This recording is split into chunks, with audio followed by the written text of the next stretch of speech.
It's a lot of stuff going on, man. Crazy Lou's in the building. We doing a 21, man. It's one-on-one show with the Xbox community. There's some serious things to talk about. You know, when I think about it, Lou, you reap what you sow.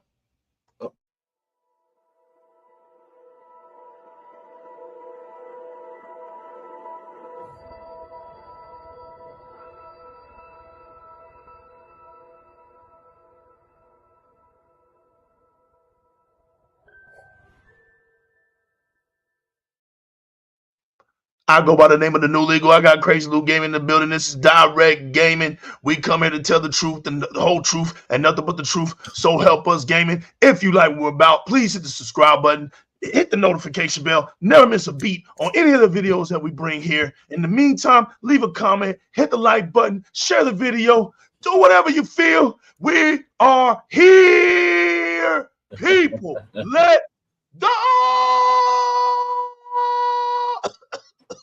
The following is intended only for mature audiences. Viewer discretion advised.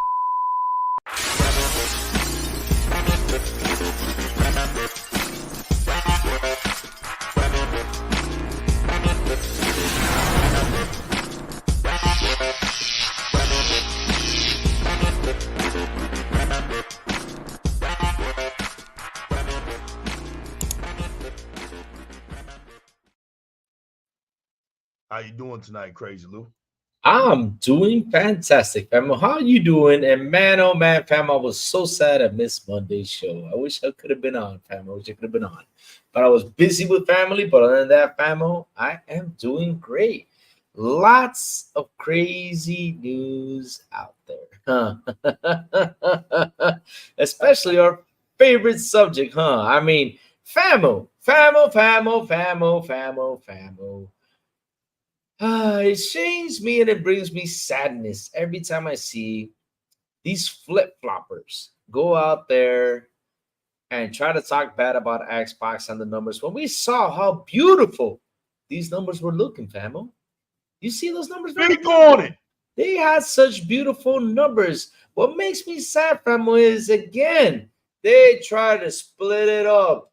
You know why they split up, famo? Because at the end of the day, they have to, just to get the clicks. That's what you gotta do. You know, I wonder if I start doing that, would I get a lot of clicks and views and stuff like that? Man, probably will, Lou. Probably will. Yeah, you know, maybe we should start doing that. Yeah, fam, we should start. You know, putting, you have to slap yourself. Yeah, exactly. I have to start doing that or something because man, that's what actually attracts. But to be honest, though, famo, we can't do that because we gotta stay honest with what we see, right, famo? We know what's going on. It's not in our pedigree. It's not in our pedigree, man. Exactly. It just doesn't live with us. It just doesn't. I mean, famo, Xbox is doing great, and man, famo, look up so much bad news going out there for Sony. I mean, we saw. I mean, I was out there. I mean, I was with my family. I was, running your business, Lou. I mean, I was on my bike. You know, I had a fun weekend. I took my bike out, 3-hour-long drive to where I had to go. Had a lot of fun, riding on my Harley Davidson because, man, I needed that ride. I needed that ride to stress, everything out. All the stress I have because when I hear that engine run and that noise just releases all my stress. And I was out there, just minding my own business. All of a sudden, on Monday, I see a news drop by. And I was riding. I know you were calling me, fam. I was riding on my bike, and I knew you were calling me because every time when I stopped, I saw the phone, man, Lily was calling me. I got to get around to it, but I was just too damn busy. And when I see that Sony's numbers are dropped for the essential, for the extra and the premium on the plus, I said, wait a minute. What's happening over here? I mean, fam, that's how it started in the beginning. And then we see the Xbox numbers drop, and all of a sudden, later on during the day, there was a big discussion with Bungie. More layoffs on Bungie.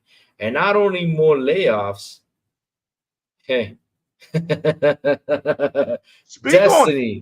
Destiny 3 rumored to be canceled.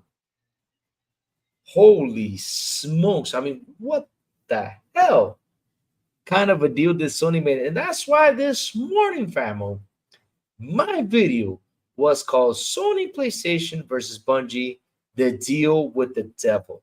Who is the devil in this situation? Is it Sony for buying Bungie, or is it Bungie selling itself to Sony? Yo, It's interesting. yo, It's shout out to interesting. Metroplex Gaming and Sanchez Gaming for dropping in right now, man. I just want to give them a shout out. Keep going, All Luke. right. What's up, Sanchez? How Yeah, you there was doing, a man? deal. There was a deal to the devil, man, for sure. Exactly, because here's what's funny though. People call this the $3.6 billion deal, but it wasn't a $3.6 billion deal. This is a $4.8 billion deal. Facts. If we round it up, it's a 5. That's just round it up because I like Right. to round up my numbers. Let's Shout call out it to a G-Man. Let's call it the $5 billion deal Sony made to Bungie. Why is it a $5 billion deal? Because besides of them buying them for 3.6, on top of that, they give them 1.2 billion for the employees to stay. And if you get all those numbers together, it goes up to $4.8 billion deal. So like I said, this is a $5 billion deal, and Sony overpaid for this deal. Now, family. Who is the devil on this deal? That is the question I've been asking myself since this morning. Was it Sony for buying them? Because listen, I talked about it this morning, right? I talked about it this morning, and I got shivers behind my back because I don't know if Sony's going to do this, and that is right. And that is Sony's going to add those PCN later on down the road. Because if they do add that PSN accounts, right? If they do add that to the PC, you all know what's happening. That means there's going to be more countries blocked that cannot play this game. Oh my God. That's something that's scaring me because Sony right now has taken over it. That's one thing, right? Now, for the other side of things, we see this man rolling up on what? A classic car. We see this man buying stuff while people are getting laid off. Bad timing because at the end of the day, you buy when you can, because when you go out there and buy a classic car, you got to search for it. I understand that. But you're going out there, not only that, after you're buying it, you actually showed it to the employees and then you're laying them off. Damn, I mean, that's an awful look on you, buddy. Awful look on you, buddy. And man, family, like I said, this week has been one crazy week because we saw out there, we keep seeing out there that these guys, right, like I said, the flip-floppers. So let's start with that one so that we can, continue on building. Let's start with the other situation with Xbox. Their hardware is down 42%. Family, I don't understand why they are hurt because it's down 42%. I don't know why they still got feelings for this.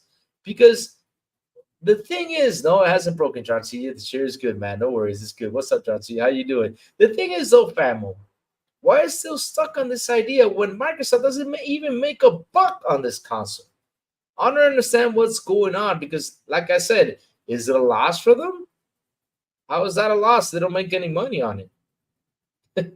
I don't understand. It's not like Sony's when Sony's down 29%, because I just love how people talk out there, right? Sony is down 29%, yet nobody said, oh, Sony's going to go bankrupt. Or they're going to leave their hardware. Really? Right, exactly. Y'all didn't say that? I mean, Sony's down 29%. I mean, the Xbox was down 31%, and y'all didn't say Sony, which is just 2%. I mean, it's not like Sony was down only 10%. I mean, that would have been a big, that would have been a big situation right there. But they're down 29%. You want to know what else they don't want to talk about, Luke? They don't want to talk about that profit drop. You see how quiet they are about that as well. But we'll get to that on the next when they do the next financial report. Exactly. I guarantee you that profit drop has increased. It went from 30 to 40. I bet you it's over 50%. I bet you. And then that's going to shut a whole lot of things up, because once that thing gets over 50%, you can't play it off anymore that Sony, if that thing has dropped under 50%, no one can play it off as to say that Sony, there's no red flag for Sony when it comes into the bag, right? Yeah. Because that's going to draw awareness to the fact that PlayStation really isn't making any money. Now, when you think about this, right, you see that right now Sony is having an issue. Like I said on the part 1 show, the issue with PlayStation right now, one major issue is their own fan base. Nobody wants to acknowledge, other than Sony, right? Because Sony acknowledged them, but nobody else wants to acknowledge them. And listen, this goes out to anybody out there, whether you're a gaming journalist, a blogger, a gamer. If you on PlayStation side of things, right, you are just as important to this situation as anybody else. These games not being bought is a fan base issue. And nobody wants to admit that the games are just not being bought. On top of the fact, Lou, that now that the games are not being bought, but they're not even subscribed to PlayStation Plus. Damn. I mean, that's awful, fam. Well, that's awful. I mean, that when I saw that it dropped down 50%, I was heartbroken. Why was I heartbroken? Because, famo, what have we been saying for months? What have we been saying for the longest of time? I even said on my good morning shows, because they consider me an Xbox guy, whatever. I keep on saying, like, no, they consider me like an Xbox troll, right? Oh, that's just in their feelings, man. That's what I mean. It's just in the feelings, because I'm actually speaking truth. Yeah, and I tell them every that single comes with morning. the territory, bro. Look, real quick. Go for it. Anytime you speak truth, look, they listen, man. Lou, to be in the pot of the pie, right? It's with anything else when it comes to having a voice, right? When you have a platform, so you have a voice, right? Nobody can tell you what to say. That's your power, right? You got content with your voice. I got content with my voice. Me and you are similar. And I want to, and before I say anything else, I want everybody to know this. Let me take a pause for station identification. Right now, the new legal has partnered with Crazy Lou, the Xbox International Podcast. Di-RRec Gaming and Xbox International Podcast is a family. Lou is my brother. Lou came to me a long time ago. I didn't bring the reason why I'm bringing it up now is because I think it's important for people to understand what we were trying to stand for and what you were standing for, and you brought to my attention. Lou was looking for unity. He was looking for unity and struggled finding it for many years. I salute those guys with Lou. The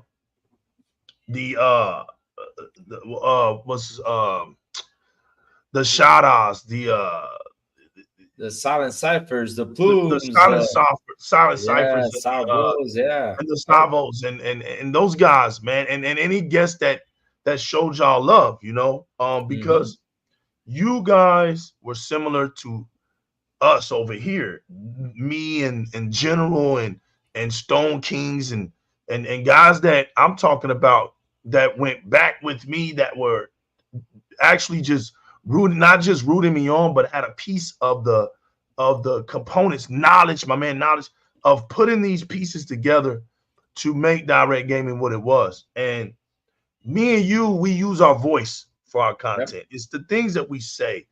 It's a Di-RRec Gaming and the Xbox International Podcast are passion projects. We're not built on the fact of taking anybody's money. We understand when you reach a certain level that super chats and things come about, ads come about, but that wasn't never my main focal drive. It was to come out here and just talk to you guys, talk to you guys about gaming and things, and actually be something that was off the grid. I didn't want to be chained. I don't need, I'm not peer pressured. I don't need to hang around no clique. I don't need to be joined up, with a bunch of nonsense. I don't need a circle of followers, right? So I took it upon myself with my own gaming knowledge to just keep going. And along the way, I meet the good peoples. I meet my brother down in Houston, the realest one, who actually took the general seat and has done a good job at doing that. All of us work hard. Man. I had the games heroes, my man Spark 117 is always here. It's like these guys, they have just amount of desire for Di-RRec gaming to succeed as me. And these guys, it's hard. Like you said, your crew, they love what you built. They love what you do, and you love what they do. And when y'all come together, it's a family. But when Lou reached out to me, I agreed that people like us have to stick together. We don't stick together and we don't encourage each other. We're already out here by ourselves. We have a good community. I name my community the Chit Chat community. Awesome people. The Chit Chat community to me is the reason why I even do this stuff. It's not even about me, man. I come out here because the whole foundation of Di-RRec gaming is to say the things that they can't say, that they have no opportunity of saying. I know it's almost impossible, but I love it. I would miss the fact that the channel got so big and I couldn't read off the things that they say. That sucks, but that's just a reality. And people try to do the best they can, but I would never want the Chit Chat community to think that their voices aren't important, because they are Di-RRec gaming. Dolomite, what's going on, famo? Shout out to Dolomite. Shout out to Drawn TJ. Shout out to G-Man. Shout out to Metroplex Gaming. Shout out to Sam Chaz Gaming and all those that'll be coming in. Lou, I want to thank you for believing in the unity, man. Never giving up. The problem that we've been having is getting me over there with them. That's the problem. That's why I never mentioned it. But I wanted to mention it. I talked to Lou today, and he said, "Yeah, man, go ahead and mention it, so they can see our unity." I'm proud of Lou and what he's been able to do in the mornings. I'm proud of him expanding. I'm proud of the people like Shout Out who represents the Spanish community of Xbox, who can go international with that language and bring Xbox awareness over there, and then that culture. Those are the things that we as Xbox community, it's a beautiful thing. Shouts to my man Sotness. And Lou, like me and you, we can do this with our eyes closed, man. We could talk all day because it's a passion. I don't get tired. And so I just wanted to let y'all know it's why Lou is over here. Because that was the idea, and we are going to bounce off of each other. Off of each other's platforms, and hopefully, the Xbox International Podcast welcomes me whenever they need me. Whenever they need me, I'm there for these guys, man. It's just beautiful, man, because the hard work pays off when you're grassrooted. There's none of this stuff is propaganda. It's grassroots. The community of our channels, they're there because they truly enjoy us, man. There's you cannot be a part of our channels and not truly enjoy us. It's just impossible. We know why you guys are there, so we'll never stop being who we are and being what you guys want us to be and to deliver for you guys. You will never have to worry about that. We're always going to stand 10 toes down. Lou, you're having an issue, man, and people want to throw jabs at you, man, is because you're doing good work. The thing is, though, fam, like I was telling you, I'm just speaking out the truth, because at the end of the day, this is what people don't seem to understand, right? They need to understand these are companies, these are businesses, right? These are companies, and no matter what they do, they're out there to compete against each other. If one goes, what do you think the other one's gonna do? And that's the thing that for me, it scares me a lot because I don't like no one to be out there alone. I like people to compete. It's like I saw it out. I saw last generation. We all saw how PlayStation itself pretty much took over. So what did Xbox do? Xbox said, "Okay, I see how it is. Let's see this gen.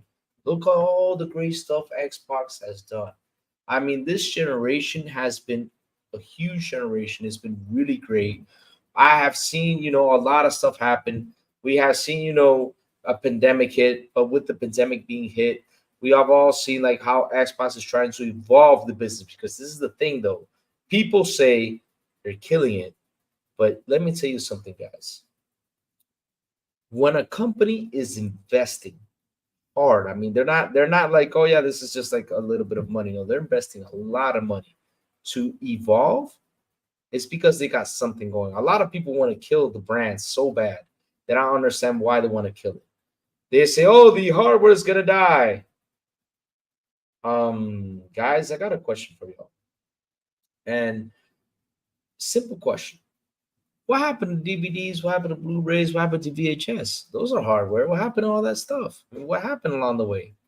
Since the streaming has become perfect right now, do we actually need to go out there and have it? I mean, there's a lot of people who go out there, buy it, right, without any problems because they like to use it physical because it's still going to be available. I mean, I can go on into Amazon and buy a Blu-ray without any issues and keep on buying my Blu-rays. But really, my question is, do you actually need it to watch movies now? No. Back in the day, you actually did need it to watch movies. Same thing with video games. And I keep telling people, why is this great? Because, man, I gave an example the other day live on my show. I put in this big, beautiful beast. Oh, my God. Let me bring her. I mean, it hurts my arm every time I lift her with one hand. This big beast, I put it in a book bag. I put that in a book bag with the controller and the cable, because I'm talking to y'all back in the day, how it was that we used to do to go to a friend's house. I put this big beast inside a bag. Not, well, it wasn't that big back in the day, but yes, I was a little bit smaller. But let's say the OG Xbox. The OG Xbox was big. I used to put that big beast in the suitcase. Used to put it in a backpack and say, okay, let me take it to my friends to do a LAN party, for example. And not only that, because if you're gonna do a LAN party, famo, what else you had to take beside the console? You remember famo to do a LAN party? What was that? That was bigger than the console. What was that? That's facts. That was the LAN live, the service. Exactly. But what else did we have to take in order to play LAN? You had to have you had to have a screen too. You had to have a screen. That's right. And let me tell you all something, keep going, guys. brother. Keep going. I mean, I got a TV back there. If y'all all get it, I have a TV back there to play my Dreamcast on. Is back there. And this TV was not flat screen, which flat screens were a lot more louder. No, this TV had a big ass box on the back, and it weighed 40 to 50 pounds. And I had to get that fat SOB inside the car. I had to also push the chairs in order for it to fit in. Now, what happened if your TV was 50 inches or 60 inches with that big thing on the back? Jesus, you had to get a forklift to move that son of a bitch. That was heavy. So, what did Microsoft do to make it better? Because, all right, we all know the Dreamcast pretty much came with the online service, which we got to give them hands down for that. I mean, they started with it. But what did Xbox do? They decided to go online multiplayer. And what do we do now? All we got to do is, hey, grab the sub. Well, something was back then, but let's say now, all we got to do is grab a cell phone and say, hey, Famo, what are we playing today? And Famo's over there in Texas. I'm in Dominican, right? So Famo over there, I'm here, and I say, hey, Famo, what are we playing today? Oh, let's play some Halo. Okay, Famo's logging, and we just start playing. I don't have to carry my big-ass Xbox or my big-ass TV to go to Famo's house to play a game. It's called evolving, guys. I mean, this business is evolving. This business is changing. Everything is changing. So when we look at these numbers that appeared right now, we saw that Xbox content and services were up 61%. They're up 61%. And we saw that gaming revenue went up to 44%. I mean, it's a good number. When then we saw the hardware go down, right? We saw the hardware go down. But at the end of the day, is hardware going to be that important in the near future? Is it going to be? I mean, for as long as I live, as long as I can play on a console, I'm gonna still keep on buying my console because I like gaming on my console. But once that streaming service, goes live and works 100% better, just like Netflix, are we gonna go ahead and buy a box? Spend that money? You'll think about it. You'll say, "Damn, let's say in the near future those boxes cost $700, $800. You're gonna sit there and think about buying that box, or you're just gonna get a controller and turn on the TV and subscribe to the service?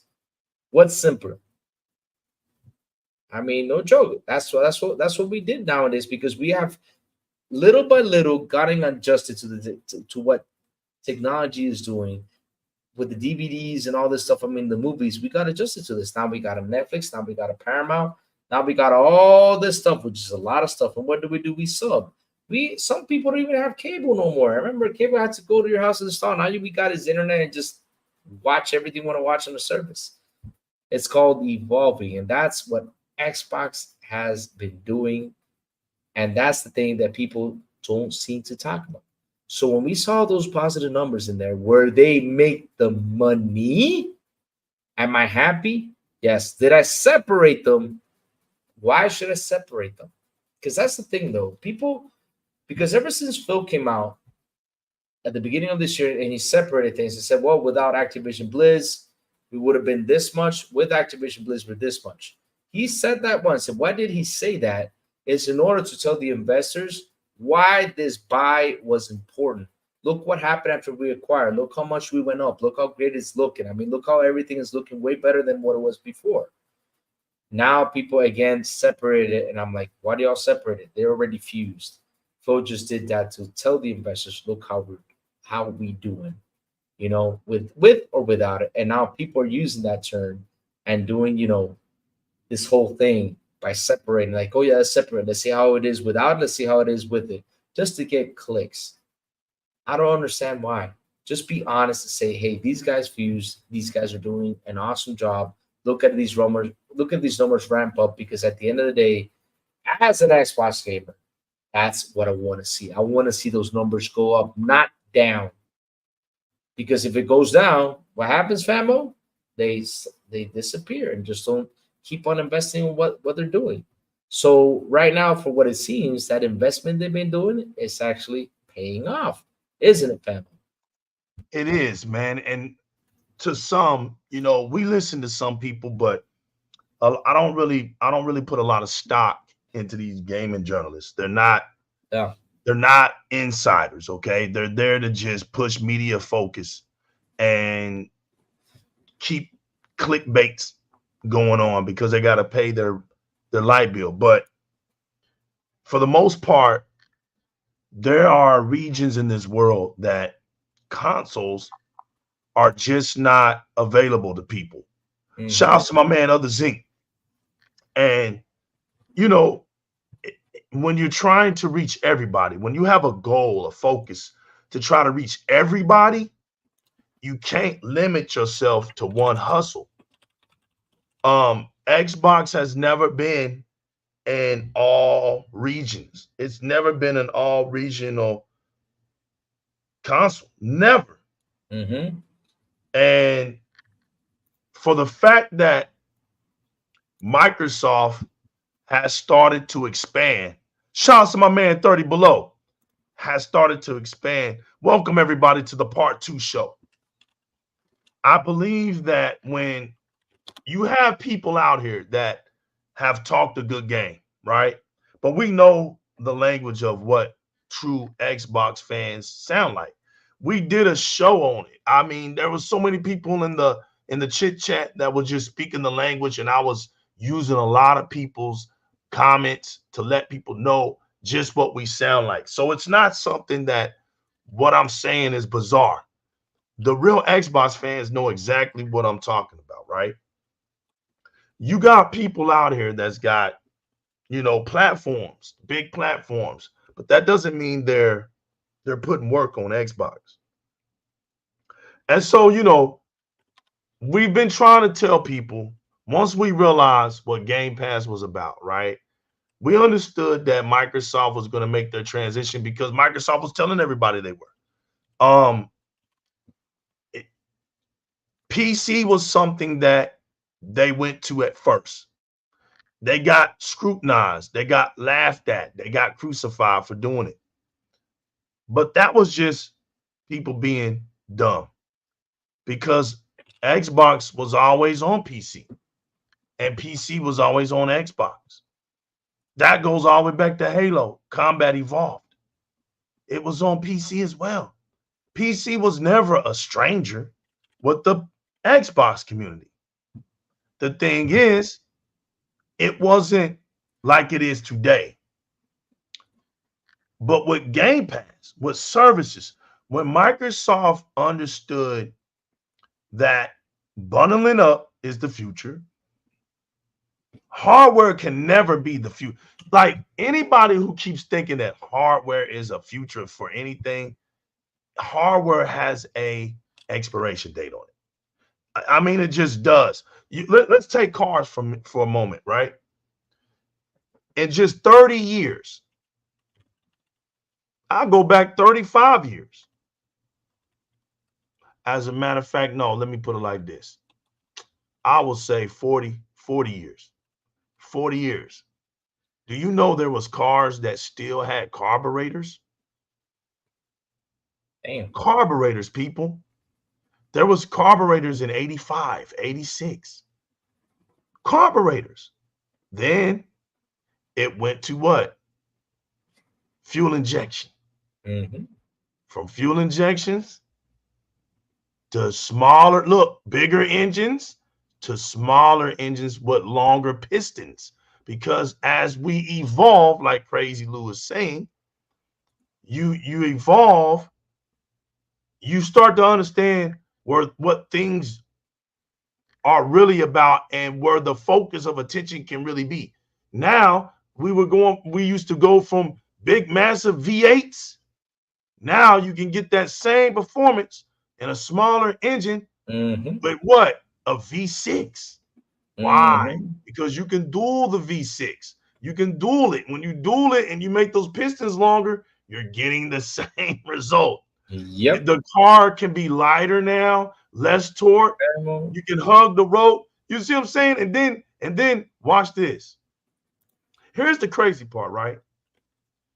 You have now where it was, you had your screen, right? And you had to touch the buttons, and then you have your navigational buttons and your little screen.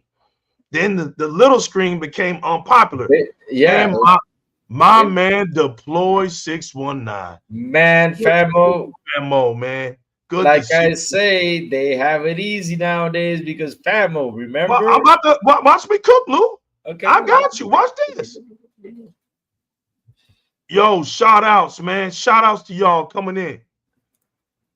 G-Man, cars had 8 tracks, but that was before. And I think my dad still has 8 tracks somewhere. The Matrix. Yo, they went from the small screens to the big screen. Now you have a panoramic screen. Now you still got your knob. Which I think are cool anyway. But guess what else happened? Now you have your backup. You have your backup sensors. Your screen, when you start backing up, shows you what's behind you. You even have you have your front sensor that won't allow you to crash. Your brakes will just lock in and scare the shit out of you, right? You have all these safety features around you that are built into the cars, right? I come from the era where I had to look behind myself. But for me to be a part of this evolution with vehicles, it's really outstanding to somebody who is born and that's all they know. All they know is this part of it. They don't realize that there was a time when we had to look both ways. We had to see about anything. We had blind spots, and you barely have blind spots now. Technology has advanced inside of a car. Look, right now you have autopilot. General Motors got vehicles where you don't even have to steer anymore. The damn thing will drive itself in the lanes and drive you all the way where you need to go. Park itself too. Park I had itself and I had a car that everything. parked itself on the side. I mean, Pamela, it's No, called yes, Cygnus. Yes. Look. Nothing right now. Let's go with the defense. Yeah. I like that. Yep. Let's don't get it twisted, everybody. Nothing right now can beat the wired experience. Look, 100%. I use my Xbox, my Series X. It's wired in, right? The controller, when you have a wired in, that's why they still sell wired controllers. Wired controllers still beat wireless when it comes to precision, right? But Bluetooth, the beautiful thing about Bluetooth is called convenience.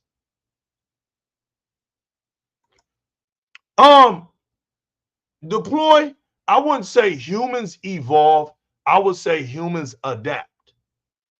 You know, if we were evolving, that means we should have been turned into some more creatures by now. But we haven't. We should have become Superman by now. We should be flying in the air now. Flying in the air, kicking butt, smashing things, right? And become the Hulk. Right. But we've learned how to adapt to things, right? Adapt. But technology, but I know where he's going with that. But with technology, it's the thing about technology is it has to evolve to be better. So one day, like Singers was saying, today, wired is the best. But there's a day coming where wireless will match that. Exactly. That day that's what they're going towards. That's what they're pushing for, because you will never reach max potential with hardware. You will never reach your max. You'll get things out there, don't get me wrong. And then let me break this down, right? Yep. We can't fly, famo. Nobody's taking off. Hey, Shotness, if you find that person who's taking off, you're in the wrong business, man. You need to get off Di-RRec Gaming. You need to get that person, and man, you need to get your business going and tell them I need my pizza right now. Tell them I need my pizza right now. But look, to the defense of Sony, right? Sony understands that their power is revenue. Like I broke it down, revenue in kindergarten. Revenue is how much things you have that you put out into the world, right? So Sony, shoot, man, what, 30 million on revenue compared to second place Xbox at 18 million? And I think Nintendo's between 13 and 15 million, somewhere around there, right? But notice how Nintendo doesn't put all their stuff into the world, but they make the most profit. Sony clutters the world with their stuff. You turn your head around, anywhere you go, you'll see something about Sony. Whether it's a commercial, whether it's an advertisement, or it's revenue. It's something. Stores, all their stuff. Microsoft is somewhat in the middle. You know, you'll see their stuff, but not as cluttered as PlayStation, right? So Microsoft sits in the middle. They're second in the revenue, they're second in profits, and that's how they do, right? So what Sony is banking off of, what they're trying to hope off of, is that the more you see their stuff, the more consumer will think, hey, that's the way to go. Sony's perception game has been its gold standard go-to game. And we've always said this, Lou. The day Sony loses its perception, not console sales, because you got to understand Sony. I never said, oh, Sony losing console sales is game over. Console sales ain't what's game over for PlayStation. Ray T, what's going on? my 360's under my TV, but I don't play it. But I can still hook it up. I can still hook it up. I got the Gears of War 3 Special Edition. You've never heard me bring console sales as to why Sony would struggle. They can sell their asses off with console sales. You never heard me say the lack of PlayStation Network or PlayStation Plus is what they'll struggle on. I've always said the day they lose their perception is what's going to hurt them. When the actions don't speak louder than the words is what will hurt Sony. And when it became that Sony has the games, they fell into their own trap, because now for 2 years straight, and it might be even a third year, 2025 isn't looking strong either. It could be a third year. Now that the news of Destiny, now that you know that Destiny 3 isn't even in the works, it doesn't even exist right now. Destiny 3, as long as Destiny 2's been out, Destiny 3 is not even in development. Listen, the industry is getting more expensive. Inflation is running rampant across the world. We already know that story. And we see the effects of what's happening to PlayStation right now. That it's not a gimmick. If you're a PlayStation fan, I know it hurts. I know you feel like you need to defend it. Hey, and I have nothing against that. Rep your console. Stand bold on it. But here's the thing. Don't lose your common sense. Understand what's really happening. It's okay to cheer and to represent your console without losing it, without losing the state of reality. Because Bungie, the people that left Bungie, we see now that they were all about themselves. The leadership of Bungie was all about themselves. They went out here. They never stayed with anybody. This team with leadership could never stay with anybody. They didn't stay with Microsoft. They didn't stay with Activision. They messy with Sony. There wasn't no problem with Microsoft. Microsoft was like, okay, y'all go, because some left, some stayed. The ones that stayed turned into 343. So part of Bungie never has left Microsoft. It's just 343. Names changed, studio names changed. But that original Bungie team, some of them went over to Activision. You saw how Activision didn't waste no time with them. When Activision realized they couldn't do it, Activision just got rid of them. When they saw there wasn't no 10-year, there's not going to be no 10-year of Destiny. When they saw that they couldn't even put a story out there with a theme, with anything to go with it. And another bad thing was the fact that this game, this shooter came out at 30 frames per second. This shooter, it was slow, with no story, with nothing. Nobody understood what was going on. Then they had to come out with DLCs. The first DLC was good. I was playing it. But when it got to that second one, man, it was nothing. It was died off. And then you just wait for the next one. And it really wasn't there anymore. It's not been like, it hasn't been right since. And so they just putting stuff out here because it's Destiny. You had people come out here and form groups, but Destiny was never all that. It was never all that. It's just what it was. And then it took Phil Spencer, because he loved the game so much. You know, he's cool with those guys. Their teams. He optimized it. He let them optimize it on Xbox, and it became 60 frames per second on console. Nobody wants to talk about this. Look at how Microsoft was still trying to help out Destiny. Took it to great heights. Then, you know, Sony, they made this deal. And it's like the media tells you, I'm telling y'all, man, the media don't know shit. They're just here to drop stuff. They're just dropping stuff, man. They don't really know what nothing.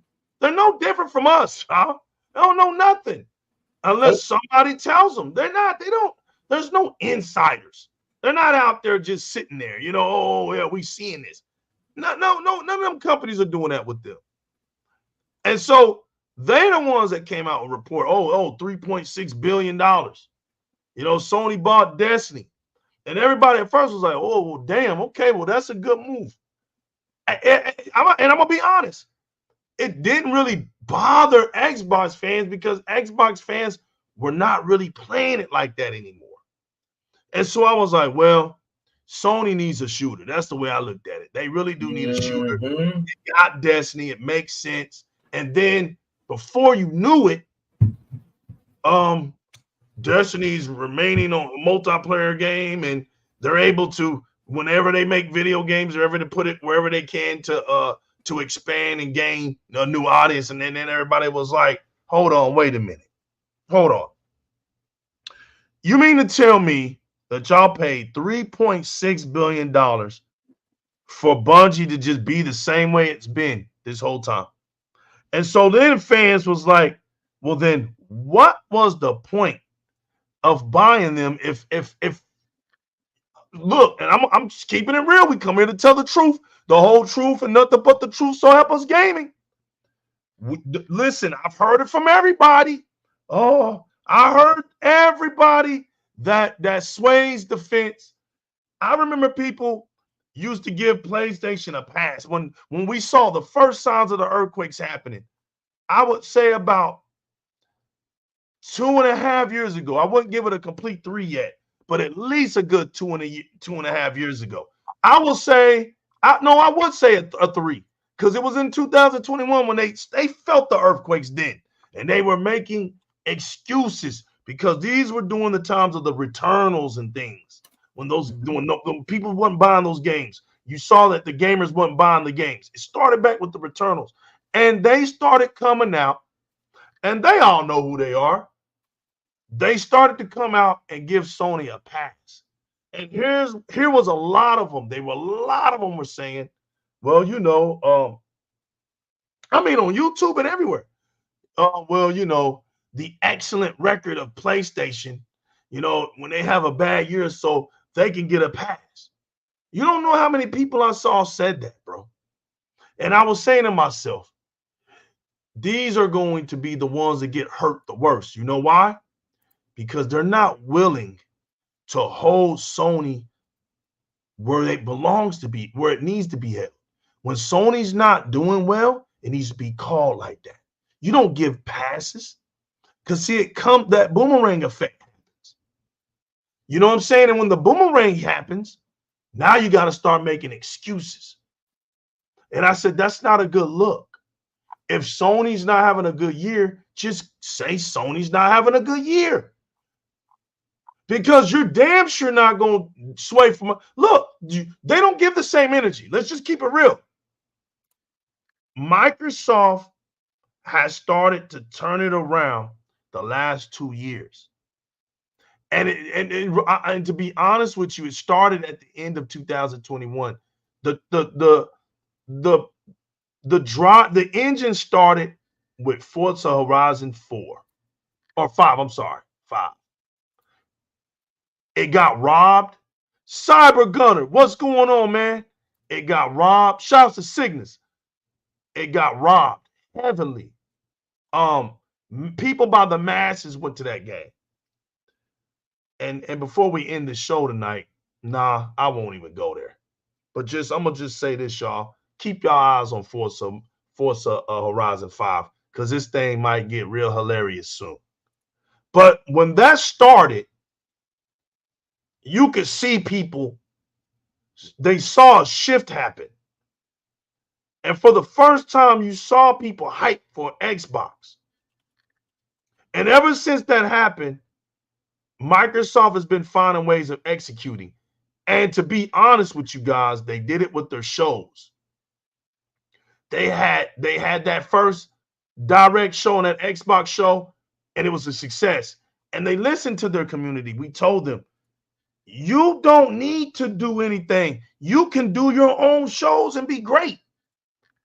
Get off of all these other people's shows who are not really your fans. Why would you gravitate to people, right, who don't even put work on the things that you're trying to sell to the world. That makes no sense at all. Why would Porsche, right, deal with the new legal when the new legal has nothing but Ferraris? How would that make any sense? I don't drive your car, but you wanna market through me, and I don't even drive your car. I can't even tell people what makes Porsche great because I don't drive a Porsche. The Xbox community is getting tired of seeing that. So when Microsoft started doing their own shows, they saw it this year. That Xbox showcase knocked it out the frame. Yes, they did. Everybody's scared. Yep. Everybody's scared when Microsoft is about to drop a show now because Microsoft can't miss.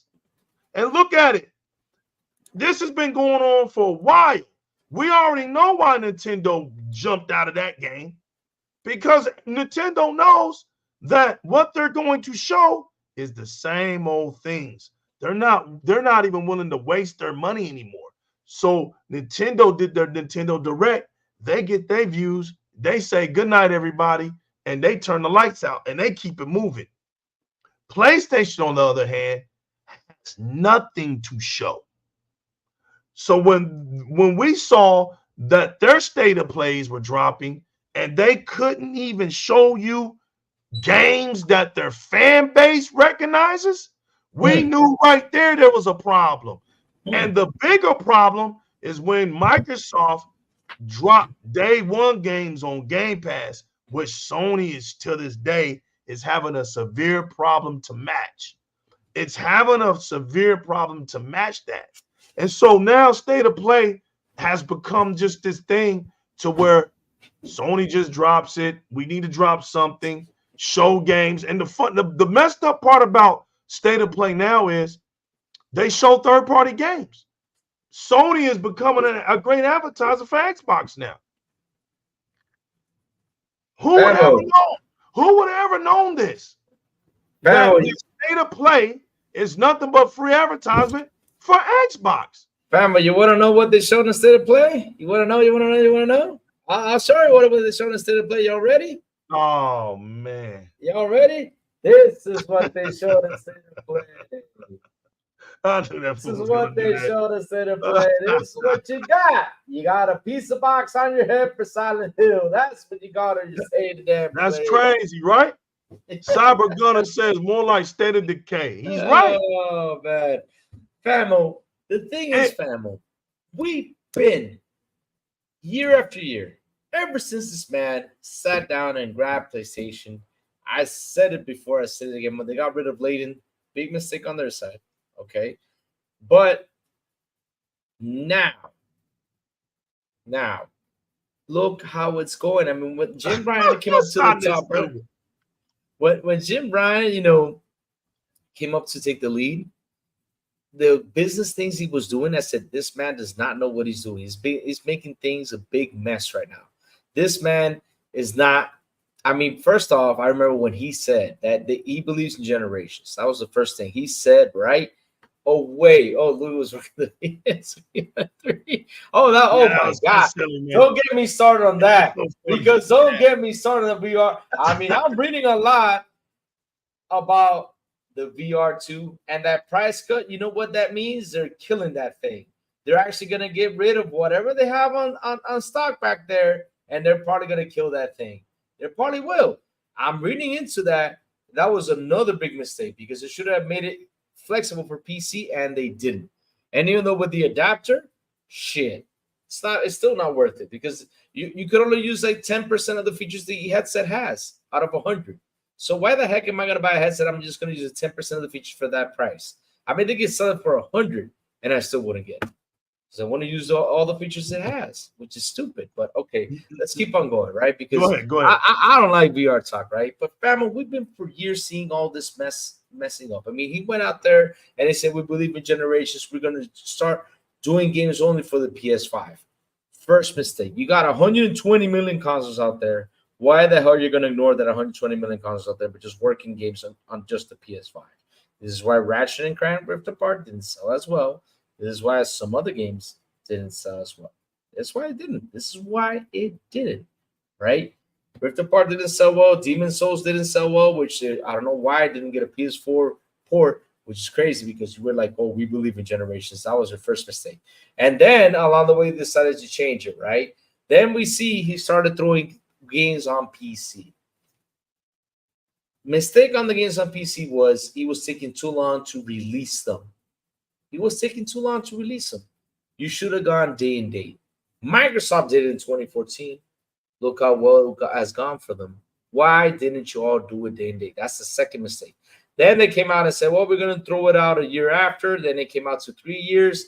He was even going to kill the PS Vita with people having development kits out there. He was going to kill the PS Vita. Another big mistake. I mean, this man was making one mistake after another. They signed so many third-party deals. So many third-party deals. And look how they went down. I mean, they had Square tied up. And look what happened this year. Square said, I'm out. This isn't working anymore for me. Square Enix was tied down with them for a couple of years, and they said, I'm out. So what does that tell you, right? What does that tell you? This man did not know what he was doing. Not only that, he also said, hey, we're making, what was it, 12, 13 live service games? You crazy? That's so many live service games for what? Why are you making so much? We have so many out there. And in order to get it popular, it's hard. It's hard to get it popular. And at least one game y'all made popular, and you killed it by putting the PSN account into it. And that was Helldivers. That traction of the game was beautiful. Y'all were looking, because here's what's funny though. They went out there. They spent $4.8 billion believing in the studio. Which, Famo, you right now on here, you talk about the history with that studio and everything they went with. I mean, everything that happened with that studio with Microsoft, then with Activision, and now we're seeing it with Sony. This is a studio that has been given a lot of problems since it began, right? Since it began, from the beginning of time, or the studio, from the beginning of the time of the studio, right? It's been given a lot of issues. And you go out there and you spend $4.8 billion on this studio when you guys should have grabbed Arrowhead, which could have been for a lot more cheaper. And man, look what Arrowhead did. That's all. I mean, you just got to keep your eyes open, Sony. You just got to keep your eyes open. You had a good thing going, but right then and there, you decided to kill the damn traction by adding the PSN account. Look what happened. I mean, family, this happened couple of weeks. I think it was a week ago or 2 weeks ago. I talked about. Okay, Lou, let me say something. You just said something that I don't even think. Once again, Lou, you saying something. I don't even think you see the impact of what you just said. So okay, go for it. You know what? You know what we go with? We do this on the phone. We do this all the time, right? Yeah, I know you're rubbing the chin hairs. You're like, what is legal? What did I say? Yeah. What did I say? Now watch what you just said. Yeah. Because listen. This is where you have to understand PlayStation. Now, I want to bust the mystery out about PlayStation and its fans and how they operate. I've been out here a long time. I remember the birth of PlayStation fans. They didn't start out the way they ended, right? The way they are right now, they're different from where they started out. When they started out, they were very boastful and proud about what PlayStation had to offer. Today, they're very secretive and don't want to tell you the things that actually make it whack. Okay? Mm-hmm. Yeah. You have to understand that they took on the shadow reform just like what Sony does. This is why the Xbox community called it smoke and mirrors. Yep. This is an old terminology, but for those that don't understand, we call how Sony operates smoke and mirrors. Now, look at what Lou just said. Sony has been misfiring for a while now. It's been misfire after misfire after misfire after misfire, but it's because Mr. Tatuki already told us. If I didn't say his name right, Mr. Tatoki. But he told us what the problem is. Everybody wants to keep avoiding it, but the problem is PlayStation fans do not buy new games. So when Helldivers 2 dropped, PlayStation fans didn't gravitate to it. They didn't pull their wallets out or their purses out and bought the game. This is facts. Mm-hmm. We looked over there and we saw that PC community, man, and that PC community was going crazy, right? Yep. And there's nothing wrong with that because we know at the time. Now, see, PlayStation, they talk a good game, but that's another thing you got to understand. You got to understand that PlayStation is an electronic company. It's an electronic entertainment company now. They don't even want to talk about it. Will used to be electronic computer. They don't know. Listen, it's just an electronic entertainment company, right? But you're talking about putting it up against big tech companies, and it doesn't have a chance.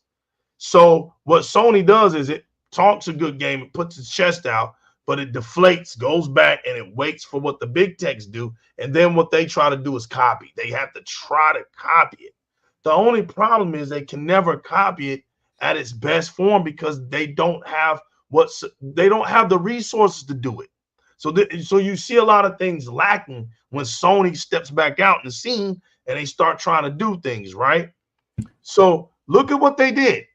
When they realized that the PC community, right, was carrying that game in the dark, legal's gonna say it today. See, Di-RRec Gaming has a responsibility to do, and it's here to tell the truth, the whole truth, and nothing but the truth. So help me, gaming. Listen, you can call us fanboys because we tell the truth. You can call us Xbox lovers because listen, man, look. Get out of your feelings, man. Sometimes you just got to get out of your feelings. We're not here to play with you. We're here to just shoot the truth at you, right? Yep. Look, you can't tell somebody like me how Sony operates. I've been out here. I've seen it. I watched it for over 25 years. And my motto still hasn't changed. You can't sell me a PlayStation console by telling me the truth about it. You have to lie to me to get me to buy that damn thing. Because when Sony saw that the PC community was the bigger ones that were supporting that game, they immediately had to come up with something because guess what, Lou? They saw the PSN numbers dropping. Oh, they saw it. And then you heard Herman Hulse go out there and say, because listen, I was waiting. You cannot believe, Famo. I've been waiting till Sony goes out there and tells people, hey, you can't play Helldivers 2 on PC. Go ahead and buy a PS5. Because that's basically what they are forcing people to do. Because, Famo, listen up. Let's speak some facts out here, right? And I talked about this morning. I talked about it many times, to a lot of the PS fanboys and the Spanish community. They say, Lou, real quick. All right, go for it. Lou, real quick. Go for it. The PSN trying to get the PC community to have a PSN account was the cover-up, Lou. I know. It was the cover-up. Because once that happened, Lou, yeah, they would have never listened. If you're not thinking, they were going to use the PC community now for the new people that was taking that game. They would have added that, and they would have came out with an article. The PlayStation Plus, PSN subscriber count has risen. I know, family. I know, but when it didn't work, right? When it didn't work, Lou. The perception. See, listen. Okay, I'm gonna let you hold the mic. Okay. They tried. The perception failed, and it failed with Helldivers 2.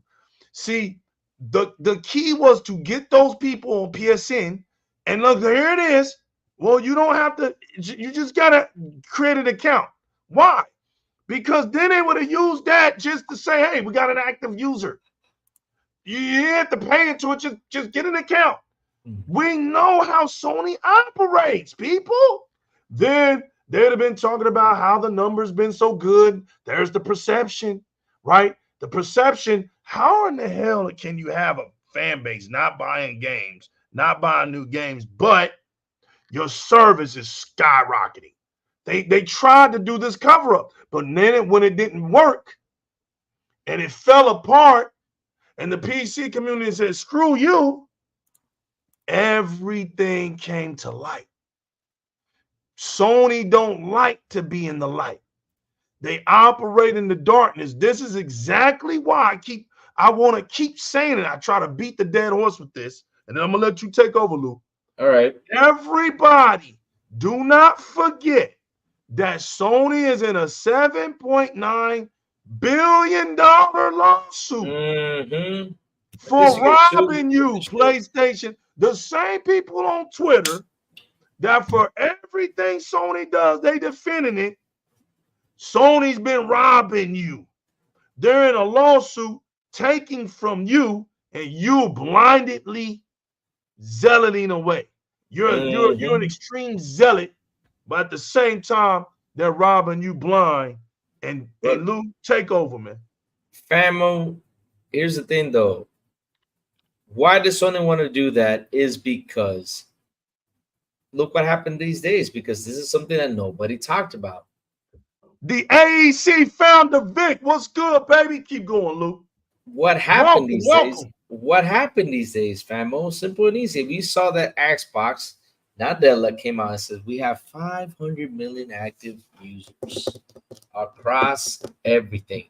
And what is in those 500 million active users? We're like, whoa, it's not Game Pass. Y'all forget that acquired Activision Blizz, they have Battle.net.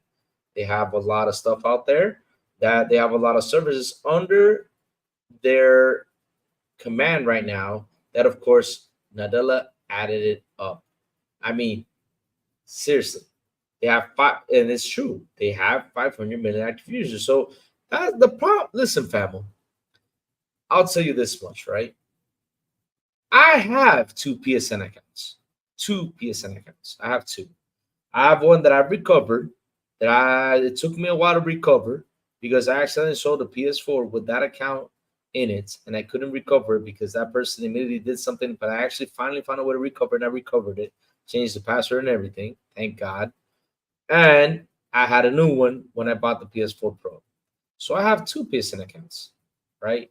So, okay, Helldivers on Steam. They decided to have the PSN account. Okay, a lot of people got mad. A lot of people, of course, they went on a rant. But at the end of the day, all right, I got their points, and they were right to go on a rant with this, right? They were right 100% to go on a rant with this. The PS fanboys went out there and defended this, right? But the problem with this was, it's just not that the PSN accounts came along. It's that it got blocked to 180 countries. Famo, can you believe that this is what I said in the beginning? I always want the desire to hear Sony come out and say, like, you heard this before, right? You heard this, like, oh yeah, I want to play Final Fantasy VII. Oh, get a PS4 or get a PS5. You remember they said that, right? Like, to promote the PlayStation, right? Speak on it. To play the game, right? I was literally waiting 100% that, right? They came out there and said, well, you can't play Helldivers, then buy it on PlayStation. Oh, I was waiting for that. And they have not said it. I cannot wait for them to say it so I can go out there, man, and tell the Steam community, hey, guys, now is your chance to destroy what these guys are saying, right? Now it's time to destroy them. Because seriously, it's messed up, famo, that I have this PS5 right here. And this is how far my PS5 is connected and my Xbox to the computer. That's how far it is. I mean, I'm touching the table right now. Literally touching the table. So I'm touching the table. And that I can right then and there on my PlayStation buy Helldivers 2 and play it. But on my computer, which is right next to me, I cannot purchase it. I can't do nothing. I mean, it's sad that I cannot buy here on Steam. It's not available because it's not in my region. But yet on my PlayStation 5, which I'm part of my region, I'm I'm there with the PS5, right? I can easily buy it, but not on Steam, and they're right next to each other. So what are you telling me, Sony? And this is why I tell people I'm not gonna buy the game, because that's what Sony's trying to tell me, is force me to buy the game on PS5 to play it on my PS5. That's what they're trying to do. And it's messed up they keep doing this. It's messed up they keep doing this. And nobody came out there to talk about it. Nobody came out to defend it. I've been talking about this for months, right? I've been talking about this for months. And basically, I was saying, you will see sooner or later, those numbers are going to drop.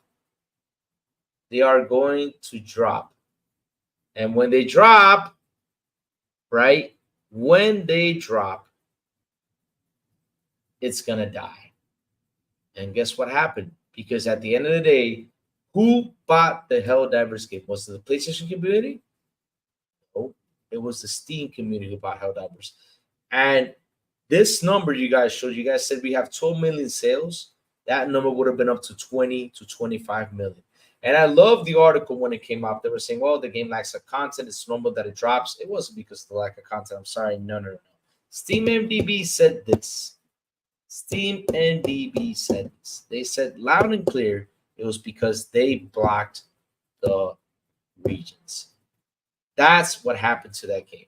So Sony went out there and killed this game for what? For nothing.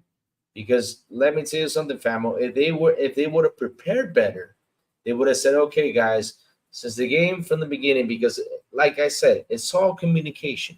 If they would have communicated it and said, look, guys, they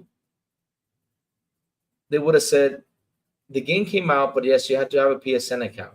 You have to have it. They had the time to fix all the situation. They would have said along the way, we're going to try to, to apply it. Like I said, communication, because communication is key factor with this, right? They never had communication with nobody out there. Never did. So all of a sudden they come in there and they try to shove it, which is bad. You can't shove things into people. When you shove, what are we going to do? We're going to push. We're going to push back and say, what are you trying to shove this thing on me? What's going on? But if that was the case, though, right? Like I said, if they would have said it with the communication, said yes, because to be honest, I gotta say this because I saw it from the beginning. Since the game was announced, fam, it says right there, yes, PSN account requirement. It said it from the beginning. But now you come along and you shove it, and you did not talk about it for like the past 2 or 3 months before you start to shove it.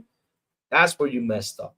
That's where they messed up. And then we saw the PlayStation community go out there, defend this like crazy, troll down the Steam community. And what do you think the Steam community did? They said, oh, you're going to be like this? Okay, go for it. Because if you're not going to go out there and defend, right, defend us, we're consumers, and because of us, your game is actually selling well because of us spending in your money, spending our money in here for you to get more games like Helldivers 3, Helldivers 4, any other game. You guys stopped us from buying the game. Well, you know what we're going to do?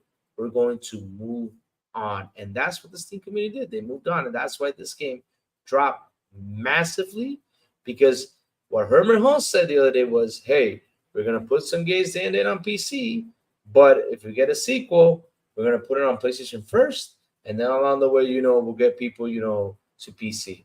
You know what the problem is with that? You want to know what the problem is with that, Lou? What's up? Is that the big heads are still playing into the VHS mindsets of dogs. Exactly. They're not doing that. You see how silly that is? That is silly. If having to say something that stupid, right? In 2024, we're talking 2024, and you got your fan base is holding on to something like, well, our games ain't on PC. They don't drop day one. Like, bro, that's your purpose as gamers. Now, let me get the draw on TJ real quick. Yeah. Lou, I sent you a voice message about something Microsoft Xbox should do for their biggest shooters. It's only a minute. New Legal will like the idea. Yo, Lou, you'll see what he's talking about. Let me see what he says. Right. TJ, I hope you're not out there cussing and saying something. Let me see what my man TJ has to say. But you know what I'm saying? Like they're catering to a fan base. They're catering to a fan base, right? That it's life or death if their games are on another platform. Like it's life or death. So what difference does it make that your game goes to PC in 6 months or a year? Like, if you are really a true fan of a platform, you're going to want to see more gamers on your platform. They don't have to buy a PlayStation. Everybody don't like a PlayStation just because you like it. See, look, Xbox already understood the fact that there is going to be games about Xbox on other platforms for a long time. That's never been our concern, right? Our concern is how we get on stage and rock the mic with each other when we're playing video games. You know, our headsets are very valuable to us. Our headsets are just as important as our controllers. There ain't really no reason to have no damn headset on PlayStation because it's a single player experience. What you trying to do? Listen to yourself? Lou, hold on, because I know you're going to tell me. But they're not right, Shotness. Xbox isn't sweating that small stuff. You never seen the Xbox community trip out, lose their minds because their games go to PC day one or a little bit down the road or something. Oh, that's beyond childish. That's not even a figment of our imagination. Listen, if you like playing your game on a monitor, if you like it on a 7-inch monitor, and we like playing our games on a 65-inch OLED, so be it. And play the game where you want to play it at. That doesn't hurt us. The only thing that we do is we have our integrity. This is where we stand when Microsoft has a problem with us, is when we say, hey, listen, we made this console what it is. We want to have something that honors us for that. Now, when it comes to this, and this, they better stay over here on Xbox because this, and this is the essence of why we are here. All this other little stuff you do, the small stuff like Sotness is talking about, we could care less. But some things we're not going to tolerate. And Microsoft knows when we don't tolerate, we don't tolerate. Because let me tell you something. PlayStation fans ain't took care of no Sea of Thieves. Don't believe the hype. Microsoft knew that. They didn't take care of Grounded, and they didn't take care of Pentiment. They ain't take care of Hi-Fi Rush. So who are we fooling? Sony told everybody they don't buy new games. It doesn't matter what Microsoft would have done. They're not buying the game, especially if the game is going to be $60 and up. You better forget it. Microsoft has to put a game over there, better be $35, $29.99. You can't put a top-line game over there, charge them $70, expect the PlayStation community to buy it. It's not going to work. So this notion that Xbox needs PlayStation to succeed is a lie. Only lap dancers for PlayStation would say something like that. Yep. Microsoft now is showing everybody they didn't never need Nintendo or PlayStation to be successful because they were the ones that were able to build something that was substantial when everybody else was telling you that it wasn't good for the industry, when everybody else was telling you it's not substantial, when everybody else were telling you it's bad for the developers, when everybody else was telling us we're the coupon gamers and we're the welfare gamers and we're the broke gamers. Yes, I remember all that stuff. All that stuff. All those lies. Up. This is what the journalists in the industry won't write about. They're not going to give you an article like this, right?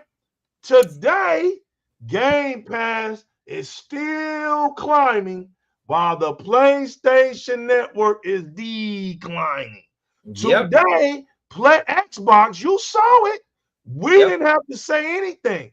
The No. financial reports came out and Xbox grew substantially. Yep. I mean, it went through the roof. As a matter of fact, Lou, give me a second. Pardon my back, everybody, but Xbox needs some respect here. Let me tell y'all something. Let me show y'all something.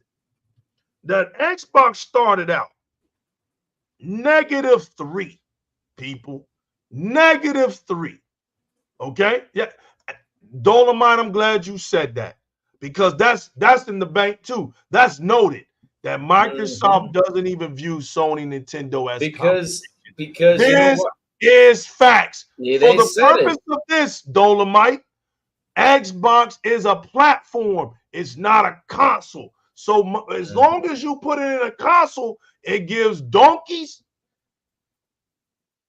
and the tube men something to talk about. But when you take it off the console, all you're going to hear is crickets. Because Famo, let me add something to that. I mean, it's incredible that real quick, Lou.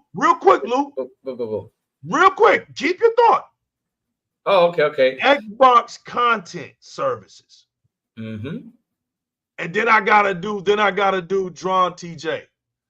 Yeah. Look, Lou, you can't make this up, okay? Yep.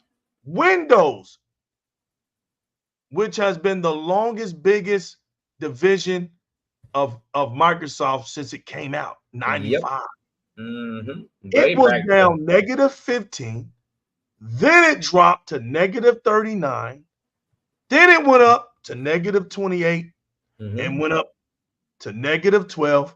And then it got back to +4%. So Windows had a bad season, but it was able to fight itself back out into positivity. Look at this, Lou. Xbox, content plus services. Let me tell y'all everything. Content is king, okay? Content is king.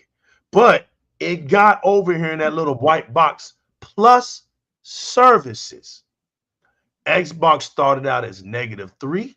And watch this. Now, this is the truth. It dropped, Lou, to -12.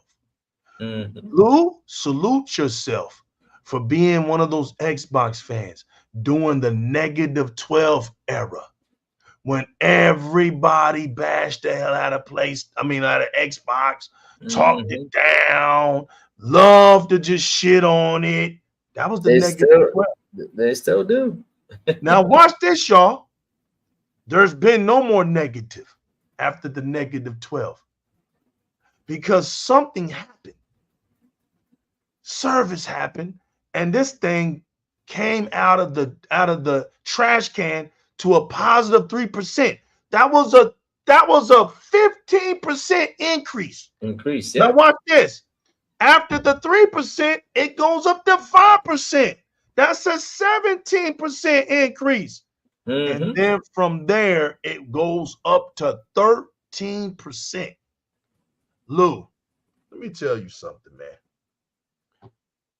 I'm sorry for all you people out there that are Xbox haters, but it's going to be a sad day because now, like I told y'all, for anybody who tries to make Xbox look bad now, you look like an idiot.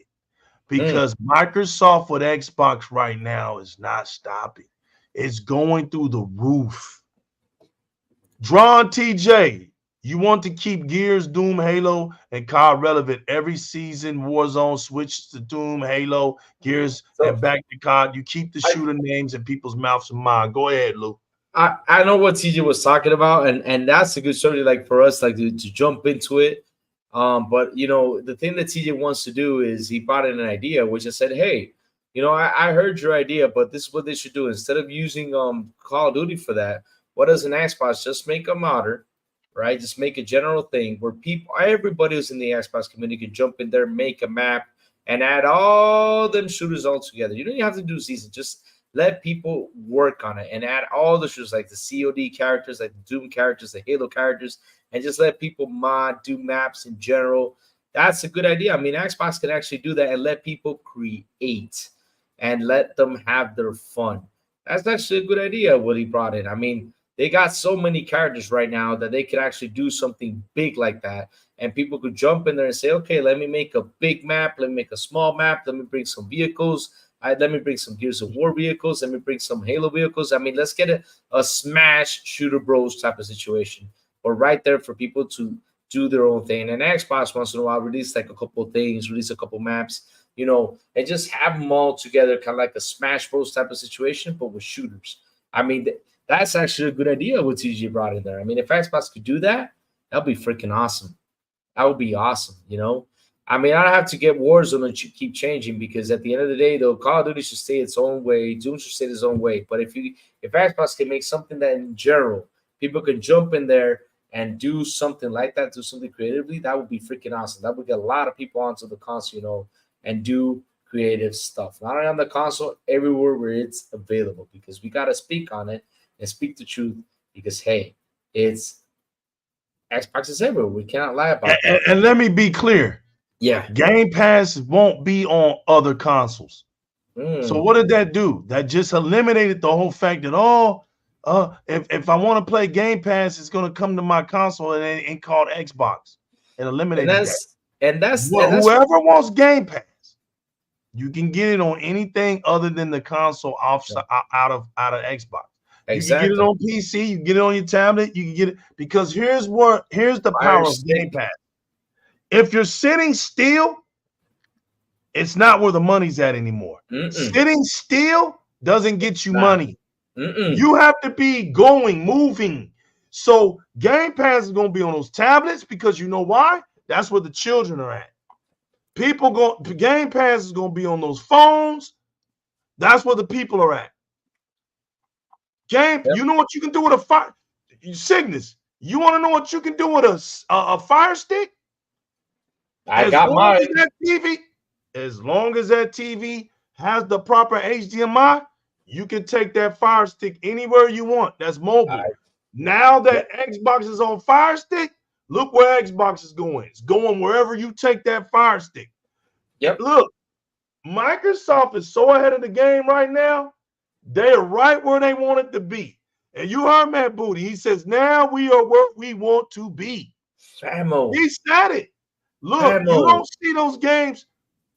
Go ahead, Luke. It's called evolving, Famo. The thing is, because Famo, like I said, you know, you were talking about the numbers. The sad part about this is like how I said in the beginning of the show, and I said it this morning, and I repeat it again, is how these people came out here, these people that call themselves true Xbox fans, and decided to divide this. You, at the beginning, right, after the acquisition happened, after the fuse and everything, it's a good talking point at the beginning. But for the second time, though, like you talking about it, and let me tell you something, Famo, it's going to be a third time, it's going to be a fourth time, and this is what Sour Blow said yesterday. You know when is it going to be the only time they're going to fuse them? Is when ABK does a bad game. They're going to say, oh, yeah, this is Xbox fault, blah, blah, blah. That's the only time where they're going to fuse them because they got to talk negative about Xbox all the time. It's like how I said, hardware's down 42%. Okay, but again, I always tell the story. I'm an investor. I invested $50 million into the Xbox division. I go in, hey, hey, what's up, how are you, Microsoft? We're good. I can't tell you, hey, we're on top with the Xbox console. We sold 50 million consoles right now. Okay. And guess what my next question is going to be? Guess what my next question is going to be as an investor? How much did we make? Tell me. And when Microsoft comes back and says, well, we didn't make shit. What are they going to say? I don't give a damn then if we sold 50 million consoles, if I did not make any money. Why should I give a damn about that? Now, when they go into the services, they say, whoa, the services are up 80%. the gaming revenue is up this much. How much did we make? Well, we made this much. I'll be like, oh, now that's the stuff I want to hear as an investor. I keep telling everybody this. Now, on Sony's side of things, when an investor sees that hardware's down 29% and they know they make money on it, I mean, Sony goes in that meeting and says, okay, how did we do on the consoles? How we do on the service? Well, on the service, we did this much. On the gaming revenue, we did this much. On the console, we went down. How much did we lose? I would ask, by the way. Oh, we lost, let's say they make $20 a pop. We lost $100 million.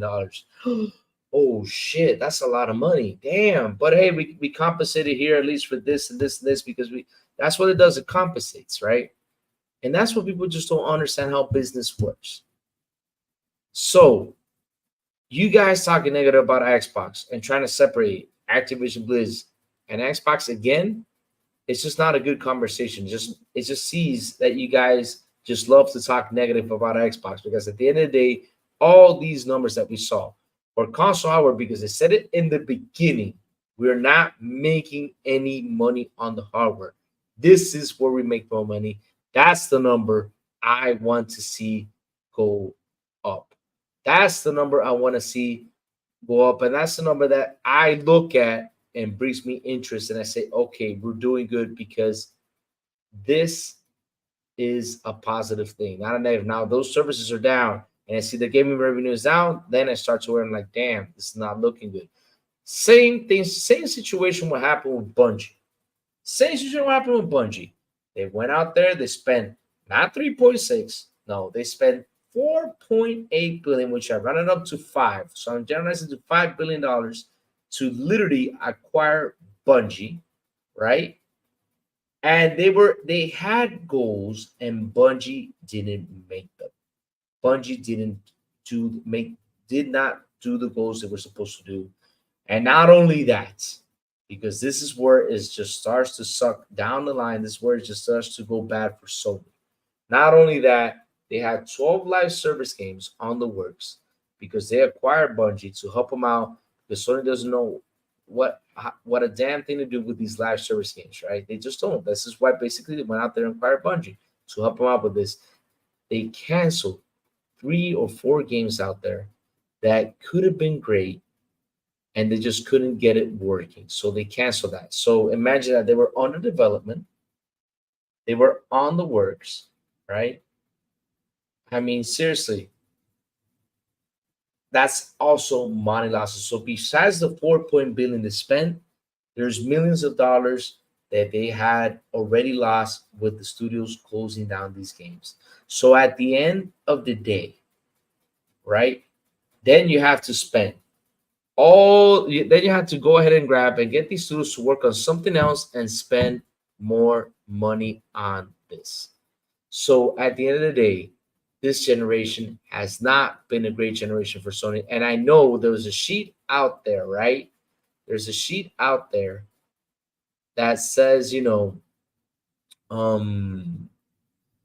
that says, yeah, we did great selling PS5s and all this stuff. But at the end of the day, you guys still ignore how bad Sony has been this gen. I said this before, and I'll say this again. If you all don't start talking about it, you don't know how much damage you're doing to the brand. And sooner than later, that brand will be dead. And that's something I would not like to see, because for competition, it's good. Even though I know Microsoft went out there and said, hey, Sony is not a competition. And I know that they said Nintendo's not a competition, but at the end of the day, these are companies that make video games, right? Xbox makes games, Sony makes games, and Nintendo makes games. They do actually compete somewhere. So Sony, the way they treated Xbox last gen, got Xbox boosted and say, okay, let me go invest, let me kick their ass, let me get out there. And that's why, like I said, that ABK deal was the light of the day for me. And the light of the day for a lot of people, because we actually understood more how this damn business worked. We understood more about it. And with ABK, we saw that Matt Booty email, and they said, hey, let's overspend them. And that's what Microsoft is doing. Let's kick their ass. Let's overspend them. Let's do what we got to do. And let's evolve. And Microsoft is evolving. Sony now is playing catch up. And that catch up, I hope they do it as fast as they can. Because if not, it's going to be too late for them. But that's what I mean, though. I need them to compete. Because if they don't compete, Microsoft is going to kick in their ass. And they're going to be all out there alone. And this is why I love competition. Competition is always good. The thing is, these fanboys, none of these guys understand. You all talking bad about Xbox. You all trying to demolish Xbox. You all trying to destroy Xbox and all this stuff. It's not the proper way to go. We got to talk the positives. If we talk the positives, it's going to tell everybody, hey, Sony, you all got to do something because Xbox is actually doing something big here. Where you guys are going to go, what's going to happen. Like I said, they bought Bungie, right? They had Arrowhead. Arrowhead is a way more smaller studio than Bungie. Look how well it did with Helldivers until Sony literally shot themselves in the foot. Well, look, Lou. What's up? The thing about this Bungie story is deeper than what people think, man. It is. It is. I put something down here because they know how it gets down, man. The chit chat community knows. Yep. We're not gonna say anything without. If I ain't researched it, man, I'm not saying anything. I'm not gonna just say some stuff out of the blue. This stuff's been going on with Destiny for some years now. But let's rewind it. And before I do, let me represent Drawn TJ real quick. Yeah. By letting the fans create maps and modes for COD, Halo, Gears, and Doom and upload it from a creative hub, Xbox saves money and time. Xbox will allow the studios to make more risk. Facts. I agree with that. And not only that, TJ, it also brings in talent for them to hire along the way. Because we saw something today. And this is something that, because like I said, TJ's idea is a good idea, and Microsoft should take a hold of it. Why the heck not? Because at the end of the day, look what happened. We saw they brought in a mod the other day for Fallout 4. And what was that? London. Fallout London. Fallout London is a mod. They brought it in and they added it to Fallout 4. I mean, that's a mod. And look, and listen, it's got a lot of hours of gameplay, fun mod, and people actually are enjoying it. Fallout London. They are. So imagine what TJ is saying and actually do that. Just create a mod, get people to work on that. It brings in talent and gets more people to find jobs. You know, yeah, that's correct. That's something that industry-wise is a good thing. It's a good thing. Now the thing is, they're probably gonna have to have a server for that. But yeah, TJ, your idea is awesome, man. I mean, seriously. And you know what? I'm gonna talk about that idea tomorrow morning, man, because I'm gonna sit down tonight. Since we're on this tight subject, and sit down tonight, cool down my jets, and think about everything you said.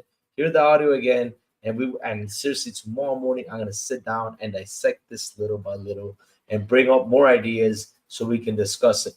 Because really, man, it's a great idea, and I love that idea, and it's something that they should actually do. With all the shooters going around and everything, they should actually do something to get more talent in there. More people in there, because listen, around the world, there's a lot of talent out there that probably won't get recognized until they do something. So it's good that this gives an opportunity. I mean, look what Elder Scrolls, right? Oblivion. Even Todd Howard said, you know, with the modders and everything, it brought them some ideas that were like, hey, why didn't I think about that? Hey, why, you know, what happened with this? So Xbox is actually taking a look at a lot more with modders, because modders are bringing up great stuff for the content. So why the heck not? Bring in the modders. Bring in the modders. 4 years ago, right? 4 years ago. As a matter of fact, almost exactly 4 years ago. This is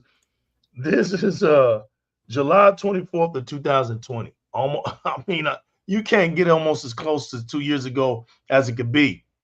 Yep. Sierra 117, Xbox is for the gamers, man. Exactly. That's true. That's true. And I was gonna add that. What's up? I was gonna add something when you were mentioning about Game Pass being the broke and all that stuff. But guess what we're doing, famo? We're the broke gamers. But the funny part is that they don't seem to understand is while we're being broke, what we doing, even though we're broke, we're playing more games than you guys are. Yeah, look. look, look. Yo, Oh, look. man. 4 years ago, fam, What's up? an ex-Bungie exec, okay, says Activision deal was bad from the start. I'm gonna say this again. I put the link in there. It's right here. Okay. Let me say this again. 4 years ago. Okay. So this is what I want everybody to understand. We already knew this thing was a bad deal. Okay. We already knew something was wrong with Destiny. We already knew something was wrong with Destiny from a standpoint of an Activision guy. Right? So an ex-Bungie exec, this is from Bungie themselves, okay? Says Activision deal was bad from the start. Watch this. Wait, Activision deal or the Bungie deal? Destiny nearly went to Microsoft. So you're telling me that 4 years ago, there was something that went on between the time Destiny was out, time it went to Activision, that Bungie was about to end back on Microsoft because the deal with Activision was just that bad. 4 years ago. I mean, when Destiny started was like 10 years ago, Famo. Were you talking about 10 years ago, or we're talking about the new Destiny 2? Listen. All right. Bungie split from Activision in 2019. This article came out in 2020, right? Oh, okay, good. Okay. Talk about the article, right? There was a lot of things going on that we know, right? You remember the old Donald thing where he fired himself without a cause from Bungie in 2014. So that's another thing that people don't get. But I want to, but look, I just want to look. We're skipping over a lot of things, and I put it up in there.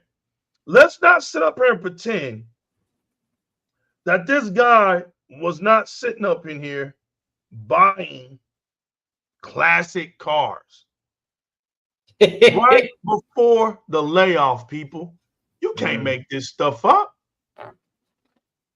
Bungie CEO, man, was spending millions on classic cars. They said millions.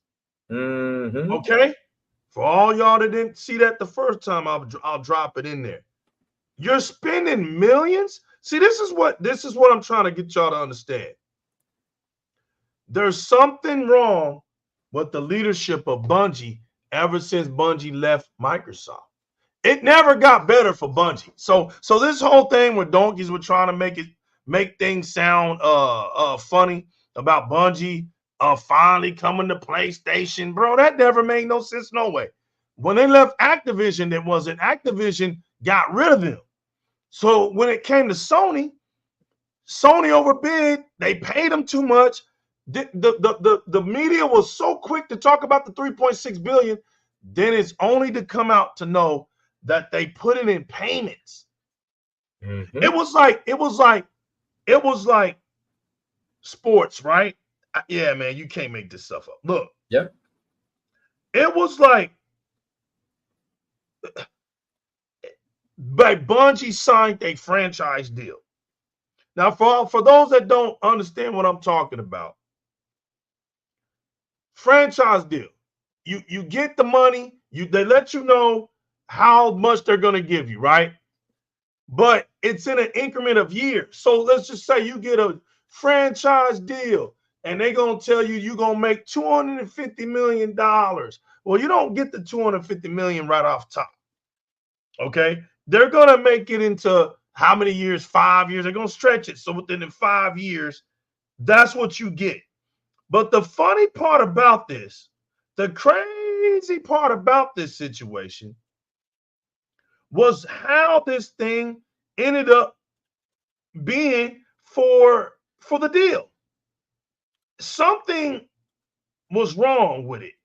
And we come to find out that Sony gave them some money. You don't even know. Like the weird part about this, all we know is that Sony gave Bungie some money. The rest of the money was broken down into their own shares. Like Sony put, like, it's weird because Sony didn't just give them that wasn't the 3.6 billion. All of it wasn't just to Bungie. Are you understanding what I'm saying? Like, Lou, this is crazy. All of this stuff did not end up right for Bungie. There's some things where they found out it was like maybe 1.2 billion. It was something about the 1.2 billion that was going. I can't remember what they said, but it was like it was just to keep the employees from Bungie from leaving. They gave out 1.2 billion besides the 3.6 billion for Bungie. So that's why that deal in total is not 3.6. It's actually a $5 billion deal. I rounded it up, but it's actually 4.8 billion. There you go, because I had read that, but it was earlier today and I forgot. You're exactly right.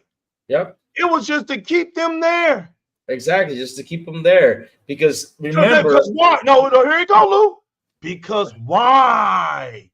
Understand what's important. What's the most important aspect to Sony? Perception. So I gotta make sure that no matter what we do, devs aren't leaving and everything, right? But the alarm already went off. They already went off. You remember when the Bungie devs were talking about it's crazy over here? They're not happy. You remember this? They're not happy with Sony. We felt the earthquakes early. Yep. I mean, we saw that in February that they came out with an article saying, yes, we're not happy. The high execs on Sony said that we're not happy with how Bungie has played his role. And not only that, they also laid off employees too, because we heard that there was some layoffs over there in Bungie. Like, what the hell is going on?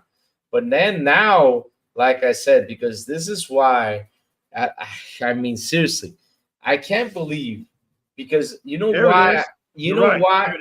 You know why this morning?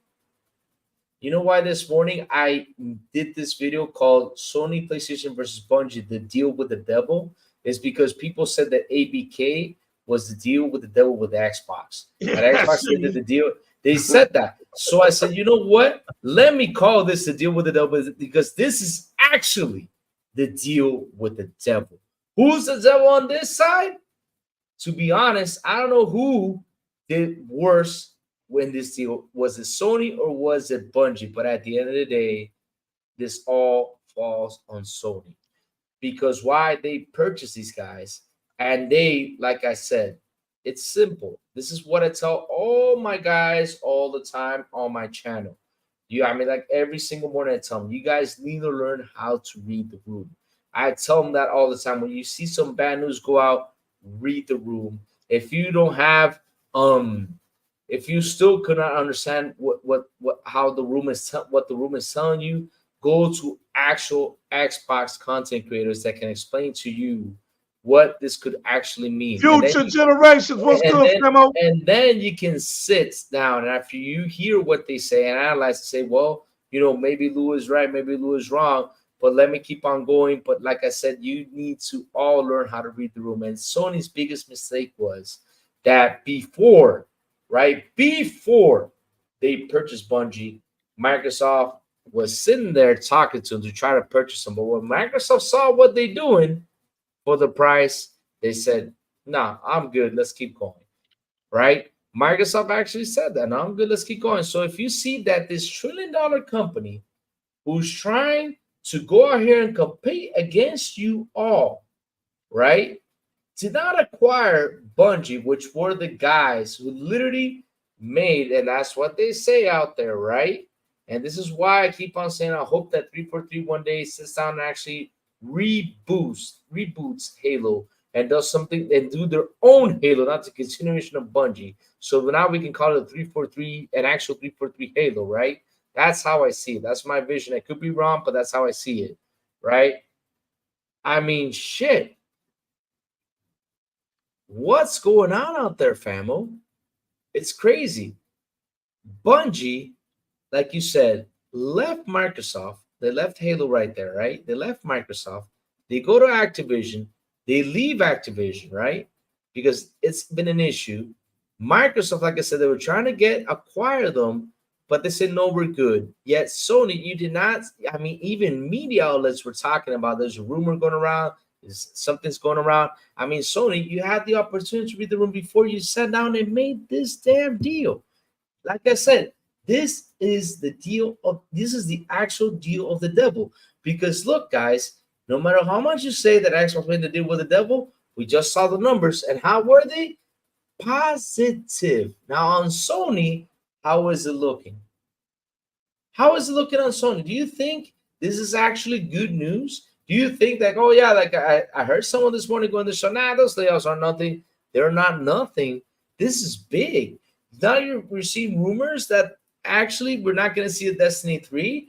Now we're seeing stuff that Sony's taking over, which brings the fear factor. And like I said this morning, I hope I am wrong with this, because if I am wrong with this, I will be happy. I said it this morning that if PlayStation goes one step with Destiny and they start to add the damn PSN account, right? What do you think is going to happen to Destiny and those 180 countries that do actually play Destiny? It's going to die like Helldivers did. So that's something that worries me for the future of Destiny players, right? Because, damn, shit, we all see what Sony is doing. What's up, Sargasm? This is not a good look. This. What's up? Look at this. Let's get to the details. This is what I was trying to say. All right, go for it, family. Here's from the article that I put up there, y'all. Amongst the news, one small nugget spotted in Sony's earnings report is how the company is going to allocate the $3.6 billion and spent on acquiring Bungie. Check this out, everybody. In the report, Sony estimates that approximately a third of the money will be used for deferred payments to the employee shareholders, conditional upon their continual employment and other retention incentives. Now, watch this. Wait a minute. So in the 3.6 billion, so a third of that money is 1.2, or is it? Yeah, 1.2. Oh, watch this. Got it wrong then. Okay, go for it. In other words, Sony will be spending 1.2 billion on incentives just to retain Bungie staff. Watch this. After its buyout takes place, and says it will do so for several years. That was the lie. The remainder. Wait a minute, Pamo. So wait a minute. So I was right then. So it's 3.6 to buy Bungie and 1.2 to incentivize the people to stay in then. Right? Yeah. Okay, because I got confused there for a second. I was like, wait, and inside the 3.6, they decided out of that 3.6, 1.2 billion goes to these guys. But wait, it's 1.2 extra then to keep the guys here then. Yeah, correct. All right. Now look. All right. Okay. Watch this, everybody. Okay. Watch this, everybody. In other words, Sony will be spending 1.2 billion on incentives to retain Bungie staff after its buyout takes place, and said it will do so for several years, right? Damn. The remainder of the money, the remainder of the money. This is the fun. This is what cracked me up today. The remainder of the money will be used to directly purchase private shares of the damn studio. You cannot make this stuff up. And y'all wonder why this dude said, F it. I'm buying car. Listen, I have to laugh, right? because the rest of the Bungie staff should have been doing something, buying paintings, something, because one guy got it right. Classic cars hold what, Crazy Lou? Value. Those classic. I mean, famo, like I said, that guy bought those classic cars and said, F it. Sony's gonna buy it. They come on, man. Like I said, famo, this morning on the video, the deal with the devil. Who's the devil on this side? Private shares? Yeah, you can't make this up, y'all. You can't. It's crazy, famo. It's crazy. Right. Look what Sierra said. How that worked when they fired off 10% of all their staff. Listen, fam. 10%. Wait, Sarah, you're wrong with that number. It's 40%. It's 40%. 40%. And guess what, Sierra? Bungie made up 17% of the entire PlayStation company. 17%. Shit. That's crazy. Let me tell you something. What was Sony? Look, y'all. What was Sony? Okay, my question is this. I got an answer for that question. What? They purchased private shares of the studio. What private shares? Let's go. Let's fast forward today. What private shares? What was Sony? Bro, exactly. I don't get it. When I saw private shares, and then Sony is going to give them 1.2 billion. See, nothing. It was perception. Nothing. Right, Sotness. Look, nothing Sony did was giving those devs upfront money. Think about it. Sony only gave them 1.2 billion on the incentive that they stay there. So they get they get what they say. Hold on. Yeah. They get deferred payments to employee shareholders. Come on. It's a conditional thing upon their continual employment and other retention incentives. See, that part, you don't know what they got. That's the part I was talking about. Everybody wanted to report that Sony bought Bungie for $3.6 billion. So what? And Bungie didn't get that. Bungie didn't get that. That was the perception. Oh, man. Bungie set for their generation. Their family is set. All of them are set. Right. Was it a loan or a cash? Look, man. They took that money and they put it in a private shares, man, of the studio. Come on, y'all. Man. These guys were prisoners off the top. And you got to wonder why Bungie said, listen, you can buy us, man, but we're going to do whatever we're going to do. Because you think about it, when they left Activision, they didn't get, they had to leave. They had to leave. Famo, this is why I call the deal with the devil, because this is a golden parachute for them. Because what do you think they did, Famo? Right. I mean, what do you think they did, Famo? They're buying classic cars. This is what they wanted. Because listen, Famo, we're not. I mean, look. We got Famo, Sony, Bungie. Oh, they clowning them. Yo, for real, that's what I'm saying, Cygnus. Yeah, that's what I told you today. You said they made a deal with the devil, but think about it, Lou. It's a deal with the devil. Both of them, look, both of them screwed each other. Because look, there was something I put up today. Oh yeah, on my Twitter. This guy said it. Each other, both of them screwed each other. That's what they did. That's what I'm saying. Who is the devil in this deal? Because both of them have screwed each other. I mean, where is this going to go? I mean, it's messy because beforehand, these guys knew. They knew the trajectory of Bungie, where it was headed. And this is something I even said, Y'all look at that. this is something I even said months ago when Sony execs were mad. I said on XBI, these guys with these 3.6 billion, I mean, they could go out there and even build their own studio and say bye-bye because they knew that Bungie sooner or later was going to crash. It was going to run out of ideas. So they said, hey, we're in a high peak now. And with the Activision Blizz deal going, why not sell right now? Because these guys are desperate in order to get out there. Let's sell this motherfucker right here to get us that money we need, because we know we're going to be losing a lot of money down the way. And let's leave the responsibility to this company because they got a lot more than we do. And this is one opportunity, and let's do it. Right, Lou. Putting money into their profit share was a joke. That was just to make it seem like they really cared and was really looking after them. Bro, look, John Clark from Xbox Era posted this today on Twitter.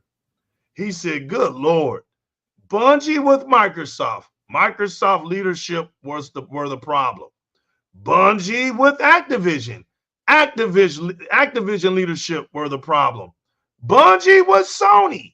Maybe Bungie Bungie with Sony. Maybe Bungie leadership were the problem after all. You get it? Mm-hmm. You get it, right? Mm-hmm. You see? So look, this is how it works, people.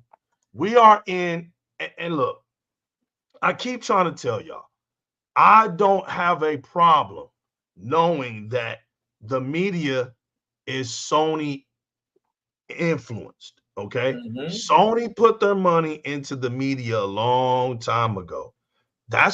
Listen, they did that. That's what they did. If Microsoft did it, then we'll be talking about how Microsoft has the media influence, but it didn't work that way. Okay? So you looking at Sony and its manipulation tactics of the media. That's their power. That's their strong arm. Listen, man, I know I'm an Xbox fan. It just is what it is. Famo. What's up? Wait a minute, Famo. I just saw something. Famo. How come nobody talks about this? I mean, I just saw this. The Xbox posted this at 9:02 a.m. August 1st. And let me read this. That countdown to Gamescom begins. 50 plus games, theater presentations for About Indiana Jones and the Great Circle and Starfield Shattered Space. 3 days of live broadcast fan fest. Put it in the chat. Holy shit! I got that up there. There's going to be 3 days live shows at Gamescom, but we're going to finish the show with that. That was going to be the finisher. But that's great that you broke that down. I got that on the header. Xbox to have 3 days of live shows at Gamescom. Jesus, could that be powerful? Famo. It's Bungie, Sierra. Listen, hardware. I said it was Bungie to Lou way before I saw this guy post, but this guy wasn't lying. John Clark wasn't lying, but I told you, Lou. I said, Lou, it's Bungie. I know it's Bungie. I know it's Bungie. That group of that Bungie, they're self-seekers. Famo, you're just listening to the Bungie side of the story. Right. How about the Sony side of the story, which we were not here? Because remember, Famo, like I said, Sony went out there, right? Because they were on their highest peak, and they said, you know what? Let's get these guys over here. Why do you think they accepted all those conditions? Because they were really hoping, like I said, this is the deal with the devil. They were really hoping that Bungie, remember what Jim Ryan said, because I just love the advocating. What did Jim Ryan say? Bungie is better than the whole ABK deal. Oh, speak on it. And this is something that I even said. I mean, I just said it. I forgot about that, Lou. You cannot. And this is part of video game. This is part of the industry. I talked about this for a couple of days, and I'll talk about it today. You need to stop comparing things in the video game industry, because every time you compare, it always fails. Starfield Killer failed. Destiny Killer, which was Anthem, failed. Halo Killer, which was Killzone, what happened to it? Failed. Stop doing these damn comparisons, because every time you guys do it, it always fails. And when Jim Ryan said that, right then and there, it should have been failure all the way. And at the end of it, like I said, this is the deal with the devil. Who screwed each other up? I'm guessing they both did. They both did. They both did. They Sony both for swiping, going bro. out there without Yep. reading the history. That's went right, the out elder and God. bought this, hoping that they were gonna get something that was gonna be bigger than Halo. And guess what, Sony? If you did not read the room, they've been 10 years making Destiny. They've been Look, 10 years making Destiny. There's only one shooter That's it. that has the name Infinite on it. Yep. Look, the elder God 117. We knew then. Let's just keep it 100.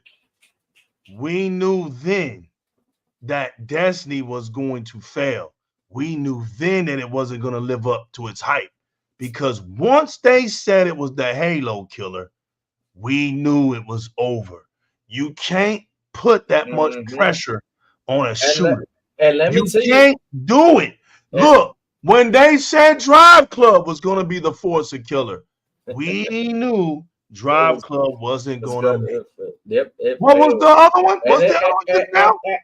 Concord. What was supposed to be the Starfield Killer? Where's Concord at? Look, I'm trying to get y'all to understand something.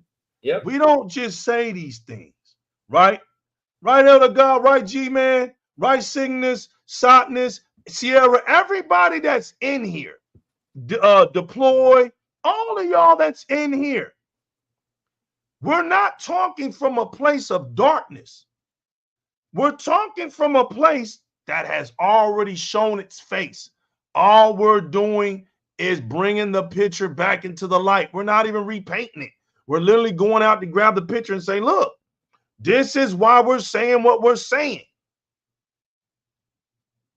Concord, look, bro, why did Concord have a spoof exit?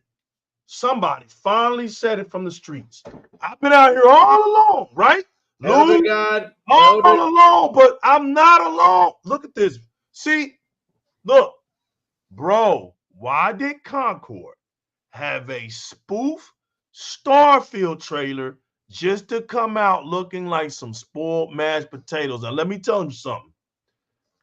When they put that spoof Starfield trailer up, this is why I was saying the other day, Elder God, everybody wanted to pretend like this never happened. Everybody had their little love letter for Concord. Stop the bullshit. Stop the bullshit, people. Okay? This isn't about console war. This isn't about fanboyism, tribal or corporates. Come on. Like, bro, look, that's not this, man. Keep all that dumb kind of talking on y'all's where y'all go pay Patreons to. Keep that over there. Over here, we're going to tell y'all the truth, okay? We saw that damn spoof trailer. We saw the donkeys' reactions to that spoof trailer. Every one of them, for over a year, thought that Concord was going to be a sci-fi shooter. Okay? That's what they thought. Sony, with their perception, stupid asses, instead of coming out and putting out a real trailer to smash that whole theory away, they let them parade that for over a year. Then they're going to come out with a lame ass, a super lame ass state of play, and going to alarm everybody days before that lame ass state of play was going to be shown that Concord is going to be shown. Stay tuned and be prepared to watch state of play. We're going to reveal Concord. But then Then they showed it, right? They released it, Elder God, and they have a 5-on-5 PvP. Nowhere. And people want to sit up here with a straight damn face. What gets me about pretenders, I told y'all, man, look, there's two things that I hate more than a thief. Some thieves I can get along with because some thieves steal to survive, or they rob the rich to feed the poor. There's some, it's a good madness within why they do things, right? They never take it to the streets. They never steal from their neighbors. They don't hurt their community, right? So, but stealing ain't good. There's two types of people that just irks the hell out of me, Elder God. That's liars and pretenders. They are the worst. They are the worst. They're like cousins, first and second cousins. You know, they're almost like those two types of people, jealous and envy type of people. They're cousins. You know, the envy guy, he just feeling some type of way because he just wishes he's like you. He just wishes he's like you, to have a burning passion, Lou, but don't want to put the work in like you're doing to be who you are. He just wants to be like you. He wants to have what you have. The jealous clown hates the fact that you're like you are. They are cousins. Pretenders and liars, they're cousins, bro. They're right around the corner from each other. They make me sick because when they come out here, they can't be truthful. Everybody knows this, and I'm glad Elder God said this right here because it stamped what I was saying last week. And I made a warning now. I don't care, Lou. We never cared. We care about the truth. We don't care about nothing else. And the funny thing, I don't care that you come out here complaining about Game Pass Rose's price up to $3 more when you over here on a lame ass YouTube channel. Oh my God, paying your money away. And you're broke, paying up Patreon. Oh, shut the hell up. Oh my God, that was something I was like, oh man. And this is the funny part though, famo. I mean, we all knew this price hike was coming because it was rumored, it was coming around. And you know what I did, famo? I did what is proper. You know what I did? I prepared my guys on the show, my people on the show. I prepared them and said, hey guys, look, okay, I even mentioned a lot. I said, it could be between 15 and 20. Right now it's 15. I don't know if it's going to be 20 later on down the road. But I even asked them, what would be a good price for you guys on Game Pass when this subject got brought up? I kept on telling them, just to be ready, because if this thing happens, we all know why. A lot of people were like, oh, the ABK deal, they were saying that they were not going to be a price hike. I mean, listen, that's something you cannot control. And let me tell you something. If it was going to happen, it was going to happen, because at the end of the day, Netflix, every single year, they raise up the prices. I mean, it's something that just happens. Now the question is it still good value? You're paying $20. Is it still good value? Fuck yeah, it is. We're saving a bunch of money. And that's something that people don't seem to understand, because listen, let's bring in the fanboys real quick. They say they buy games. They say they do. They say. Now, fanboys, I have their cover is blown. I got a question for you. Why did Square leave if you guys buy games? Why did Square leave if you guys buy games? Why does Sony have to bundle their games on the console and count them as a sale? Why? Because you guys buy games? I mean, y'all don't. Y'all been lying for years about this. No wonder, because listen, right? Sony games, right? For a lot of people, they are the best games in the world. They are great games, no doubt. They're not bad games, right? I'm not saying they're bad. But the truth of the matter is, right? They may be the greatest game for you all. but it's not great for everyone. That's why Sony bundled it up. That's why when I looked down at the numbers and I saw that Last of Us, since it's released, the first one since 2012, 2013 that it was released, it took them 7 years to reach the 20 million mark, and that was in 2019. It took them a lot of years to reach the 20 million mark, and I was like, why did this game, since it was the greatest, it won awards from Jack Keighley, all this stuff that happened, why didn't it sell 20 million in months like a Nintendo game does? I mean, I saw and I read the room and figured out what's going on and what happened when the ABK deal happened. What did I learn? I said, "Yep, I knew it. I knew it. I was right. That these games they pitch it to you, media pitches it to you. Not only media, the fans pitch it to you, and everyone pitches to you like exclusive do matter. But when the ABK deal happened, guess what? Jim Ryan came out and said." And listen, this is why I said this and before, and I'll repeat it again. This guy was the worst leader Sony put out there. Because for a leader to go out there and said, we cannot lose Call of Duty because with Call of Duty, we fund our first-party exclusives. Oh, damn. That literally shut down years of y'all's lies in such a horrible way that y'all didn't realize it. And right now, you can come around and try to tell me, oh, it won an award. Okay, but how was the sales? How did it do? I mean, did it sell like Mario? Is it like Mario Kart with 80 million copies? Is it doing something, right? So tell me, how are the exclusives so important? Now I understand because, like I said, now I sit down and understand why did Microsoft go out this route? Because Microsoft, this is how they win. Look at that gaming revenue. Look how it went up. They said, you know what? Screw the idea of exclusive because we all know what's happening with exclusive over here on Sony. Let's speak the truth out here. Let me put some games out there, see if my revenue goes up. Did it go up? Yes, it did go up. I mean, seriously, Microsoft is thinking smart. And guess what's gonna happen? And y'all better believe what I'm saying this sooner or later, because if you go out there and you look, who is number one in gaming revenue?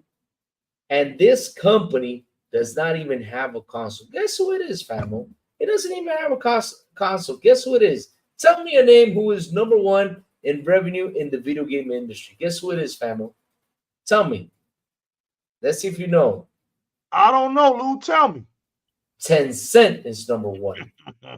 Tencent is number one. Number two is Sony. And Microsoft is nearly behind, just 3 billion or million. I don't know how much it is because one side said is billion, the other side says it's billion, but it's only 3 away to reaching that second place. Only 3 away after the ABK deal. So, damn, guys. Damn. You also believe in console sales? You say console sales are the best? That's it, son. It's right there. You all believe the consoles are the best? Right. Look what's happening. But they don't have family. Listen. They don't. All they have is that damn number. But at the end of the day, if the software don't sell, nothing sells. Well, guess what's gonna happen? Everyone's gonna check. Your service is bad. And what have I been saying about the service? Y'all need to make it better. Yet the fanboys say, "Oh, it's perfect." Okay, then keep thinking it's perfect because what's up? You're right, Lou.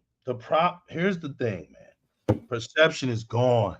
Yep. Okay. See, look, PlayStation 1, right? It's a rookie. It didn't sell that much because it was a rookie. PlayStation 2 sold its ass off. Right? The perception for PlayStation began with PlayStation 2.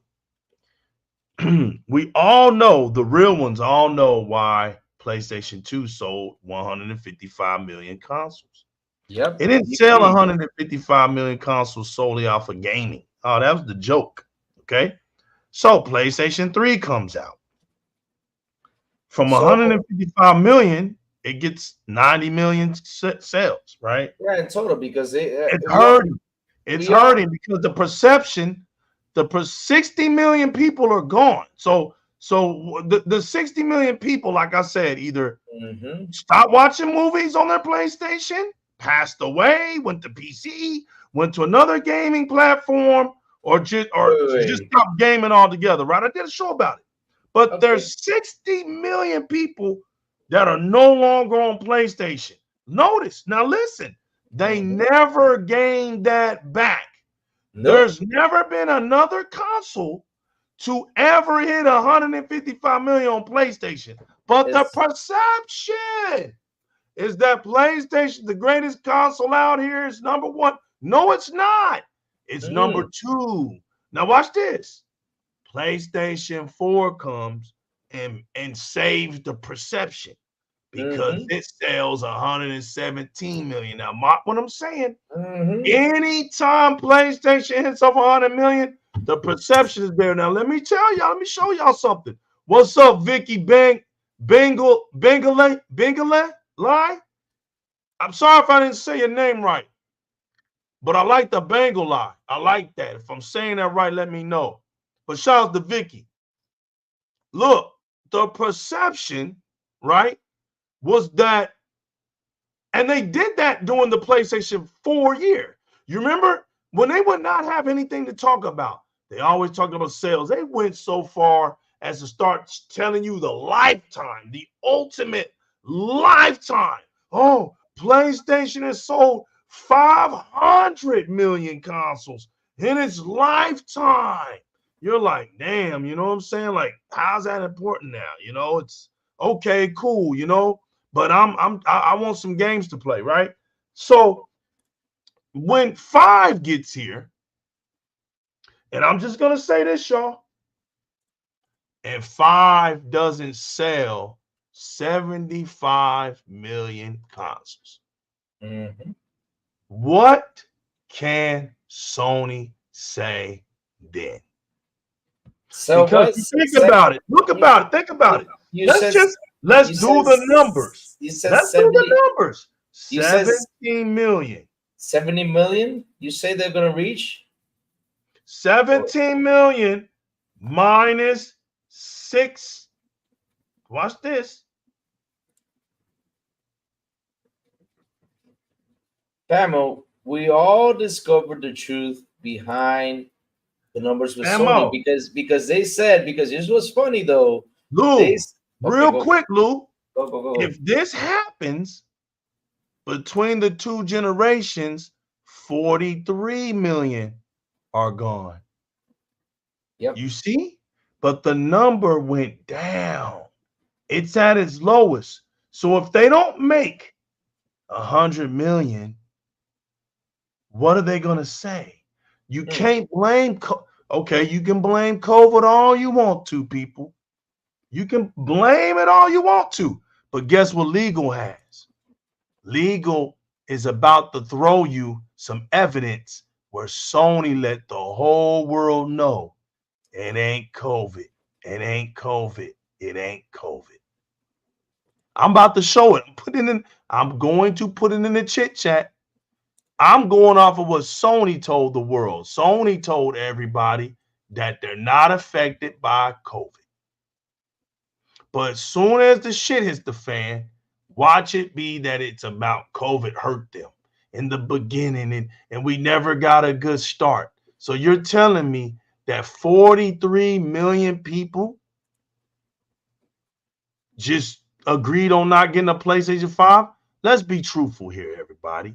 We know why there will be about 43 million that didn't get a PlayStation 5. There's no reason to get one if you got a PlayStation 4. Look at all the cross-gen games. You gave people no reason to buy a PlayStation 5. You got caught with your pants down about the PlayStation 5. The PlayStation 5 was a lion-ass console from the jump. You guys just now, you have to accept the truth now. Magical SSD. Right, because all that lies. Because now you had to accept the lie when they finally came out 3 years later and told you it's a 1.3 RDNA console. They want to tell you it's a 1.5. It's not no damn 1.5. It's not a 1.5. It's like a 1.3. And that's only on the GPU side. It's not even on the CPU side. The CPU is still the same damn CPU they use for the PlayStation 4, people. Famo, How you gonna have something last gen and try to tell everybody it's a next gen console? Famo, I'm trying to tell you this. Famo, they even tried to add T1000 inside the console. Not even T1000 to save the damn console. Facts. Shit. Couldn't even save it, bro. I couldn't even save it with Liquid that metal liquid in that metal damn shit. thing. Yeah, they added T1000 and they're like, yeah, we got T1000 in here. Let's go. It didn't even They had save it. 7 variations of that console, bro. 7. I've never in my life seen anything like that. No, it's crazy. Not only that, famo, at the beginning they were not making profit. No wonder they did several revisions because they needed to make profit on the console. I mean, those guys were going nuts with that console. They put that heat sink. I mean, that heat sink, damn. I mean, it was huge, and then it got reduced, and it got reduced, and it got reduced, and it got reduced, and it got reduced, and it got reduced. I mean, I'm going to tell you with this damn heat sink. I mean, shit, why don't you just make it so it can make eggs right now with all those damn reductions? I mean, Jesus, you guys are crazy. You guys are nuts. I mean, listen, famo, truth of the matter is this generation for Sony, I don't care how media pitches it. I don't care how fanboys come around and talk about it. It has not been a good generation for them. Because why? I'll tell you why. You got your competition out here investing crazy to get this thing to work, while over here on Sony, what they doing? They sitting and going little by little to evolve while your competition is evolving and getting us. What do we have to do? What is the point about a console? A video game system? What is it trying to make us do? Game. That's what the Xbox is trying to do. While Sony, what are they doing? Just sitting, waiting for what? Waiting for it to fail, so for somebody to scoop it up. I mean, that's what y'all waiting for. I mean, damn, Sony, I want y'all to move. I want y'all to, do what you gotta do. They're not doing shit. Because all I'm seeing is every time I go on Twitter, I see that Xbox is making a move. I see Microsoft investing here. I saw Microsoft invest $15 billion on chips. I'm seeing Microsoft doing a lot of stuff. But Sony, what are you doing? What are you doing to bring me over here to say, okay, let me invest in your console? Famo, I bought a PS5. I bought a PS5, famo. I bought a PS5 because I am a video game fan, right? And I bought a PS5 to play the games I love to play, right? But now the question is, what games are you going to bring me? I mean, for example, right now I lament myself for buying a PS5 this generation because it was not like the PS4. I lament myself for that. So now I have this as like a prop, basically. And when Death Stranding comes out, because I love that game, yes, I can pop it in and play it. But other than that, what else do you have, Sony? What else do you have? I mean, what else do you have? You had Helldivers, which was your biggest thing. You made it fail. Other than that, you're out. Because Final Fantasy, yes, it got 10s. It was a great game and everything. But did your fan base buy it? No. They didn't buy it.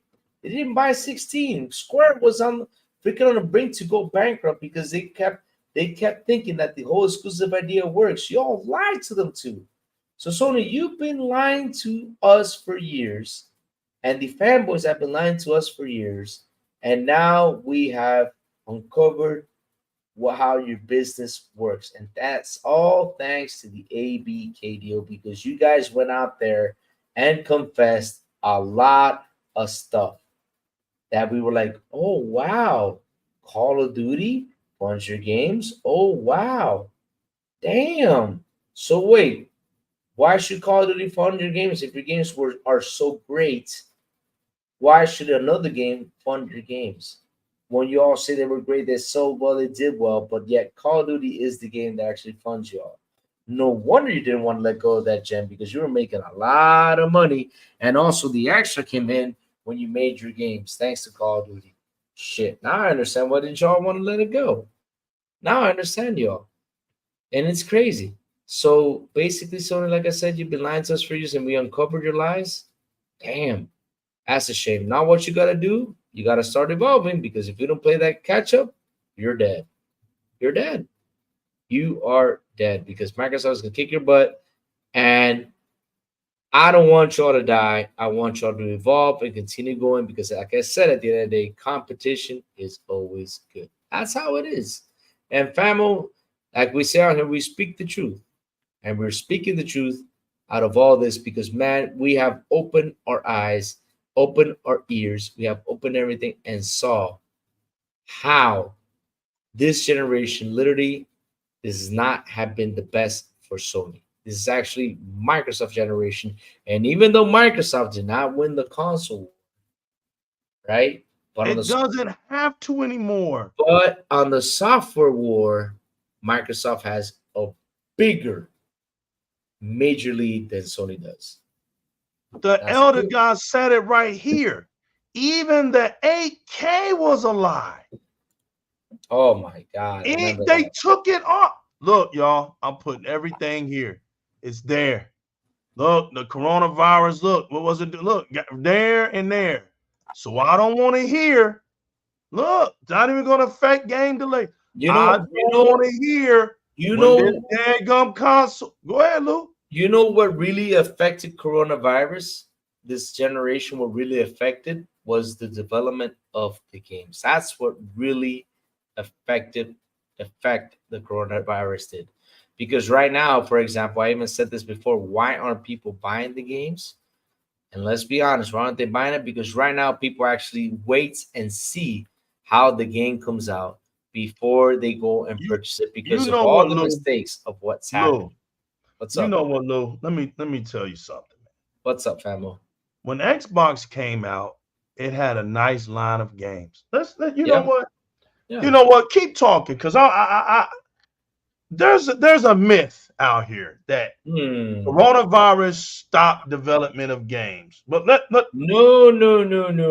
There's a myth. No. They never stopped the development, but what it did affect was the quality of development of those games. Because what I was getting at, famo, is that right now when the game releases, for example, I'm not falling for that mistake. Because why? We saw it start off with Cyberpunk. And it took them how much? A year or two to get it right. And that's where I went out there and bought Cyberpunk. And man, I had fun because it was in a perfect state. Then I give you another game that had an issue. It was Dying Light 2. It took them a year later for them to put that passion to make that game look beautiful. And the biggest one, and listen up, guys, these are not first-party titles. I'm actually, talking about third-party, right? And the biggest one, which was the biggest failure of them all, and it took them a couple years to fix, it was Battlefield 2042. Like I said, the quality of these games are not the same, and so this is why people have not sat down and said, okay, should I jump or should I not jump? And seeing the way things are, right? Because damn, you're nearly half of your fan base, right? Because this is funny, famo. What you say? Listen to this. Wait. Let me bring up some facts because nobody hasn't mentioned this. Mm-hmm. In that sheet that came up a couple months ago, how many active PS5 users and PS4 users were out there? How many were there, famo? How many were there? Give me the total of that. It was 49 and 49. Let's do the math real quick. 49 and 49, right? 100. So wait. So it's 49 times 2. That's 98 million active console users. Right. So what was that number that Sony said PlayStation 4 sold? 117 million. 117 million. 117 million. Okay, let's say 117 minus 98 million. Guess what, famo? What?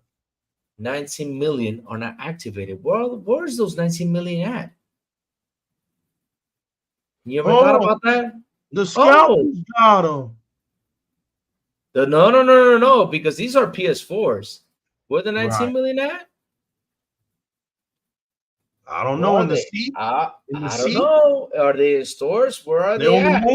They're on the moon. You guys sold 117 million because, again, Sony, we caught up to your lies.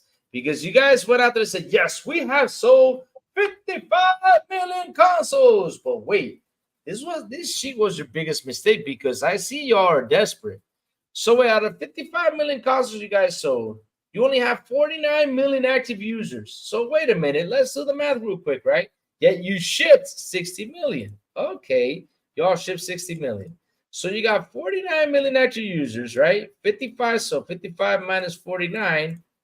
So you mean to tell me there's 6 million still in stores?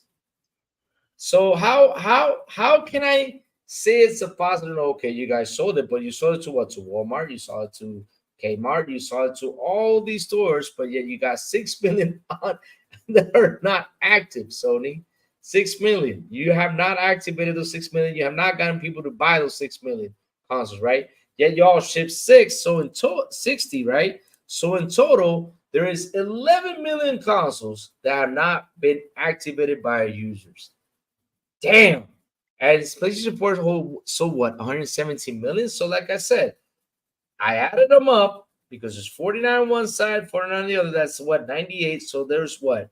What was the number? I forgot. Damn, I lost it. 117 minus 98. Says he minus 98. On PlayStation 4s, there was 19 million that were not activated. So damn, man. Come on, Sony. Come on, Sony. What you doing out here?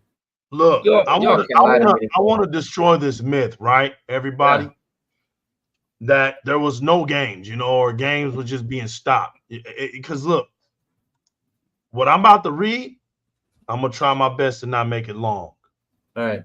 Assassin's Creed Valhalla came out November the 10th, 2020. Borderlands 3, November 10th, 2020. Bridge Constructor, The Walking Dead, November 19th, 2020. Bright Memory, November 10th, 2020. Call of Duty Black Ops Cold War, November 13th, 2020. Call of the Sea, December the 8th, 2020. Dead by Daylight, November the 10th, 2020. Destiny 2, December 8th, 2020. Destiny 2, right, December the 8th, 2020. Devil May Cry. Dead by Daylight was part of an update. It was part of like a DLC character or something, because Dead by Daylight has been out for a long time. Right. I'm just saying it's part of the list. Devil May Cry, which we already knew was already out, but this is the special edition. November 10th, 2020. Dirt 5, November 10th, 2020. Enlisted, November 10th, 2020. Evergate, November 10th, 2020. FIFA 21, December 4th, 2020. Football Manager 2021, November the 3rd. So listen, man, I don't want to look. I won't even give out the dates anymore. Just know all these games came out in 2020.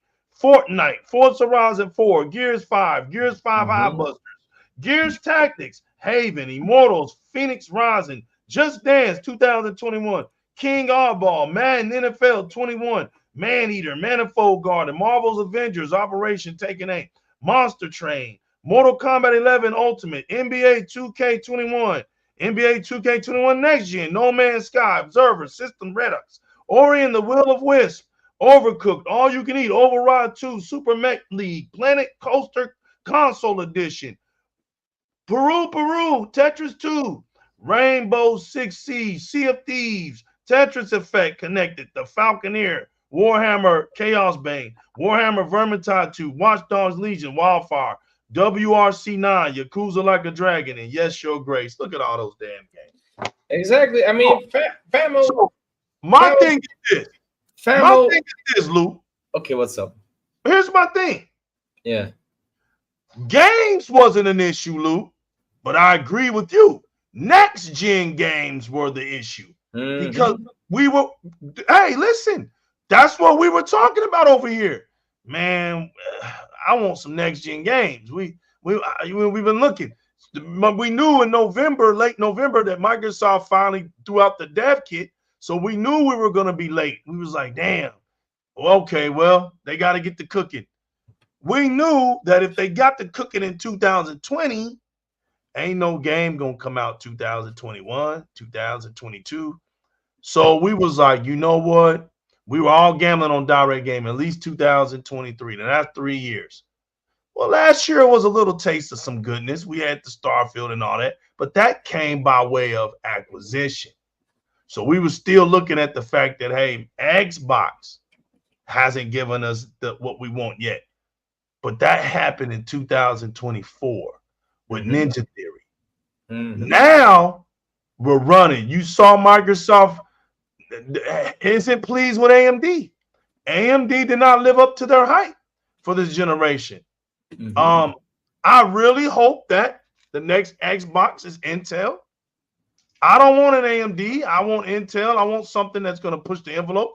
In NVIDIA and Intel doing some special things on Xbox.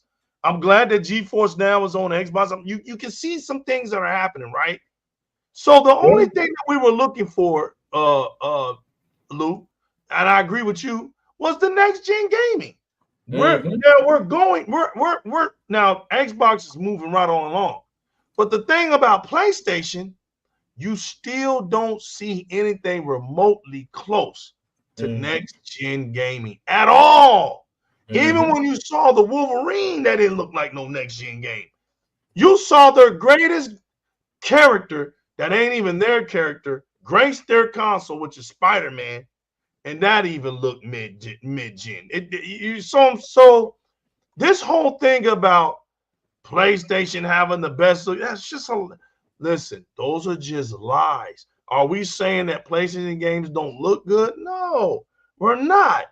But they're not mind-blowing. They're just some nice looking, I've seen this type before games. That's what it is.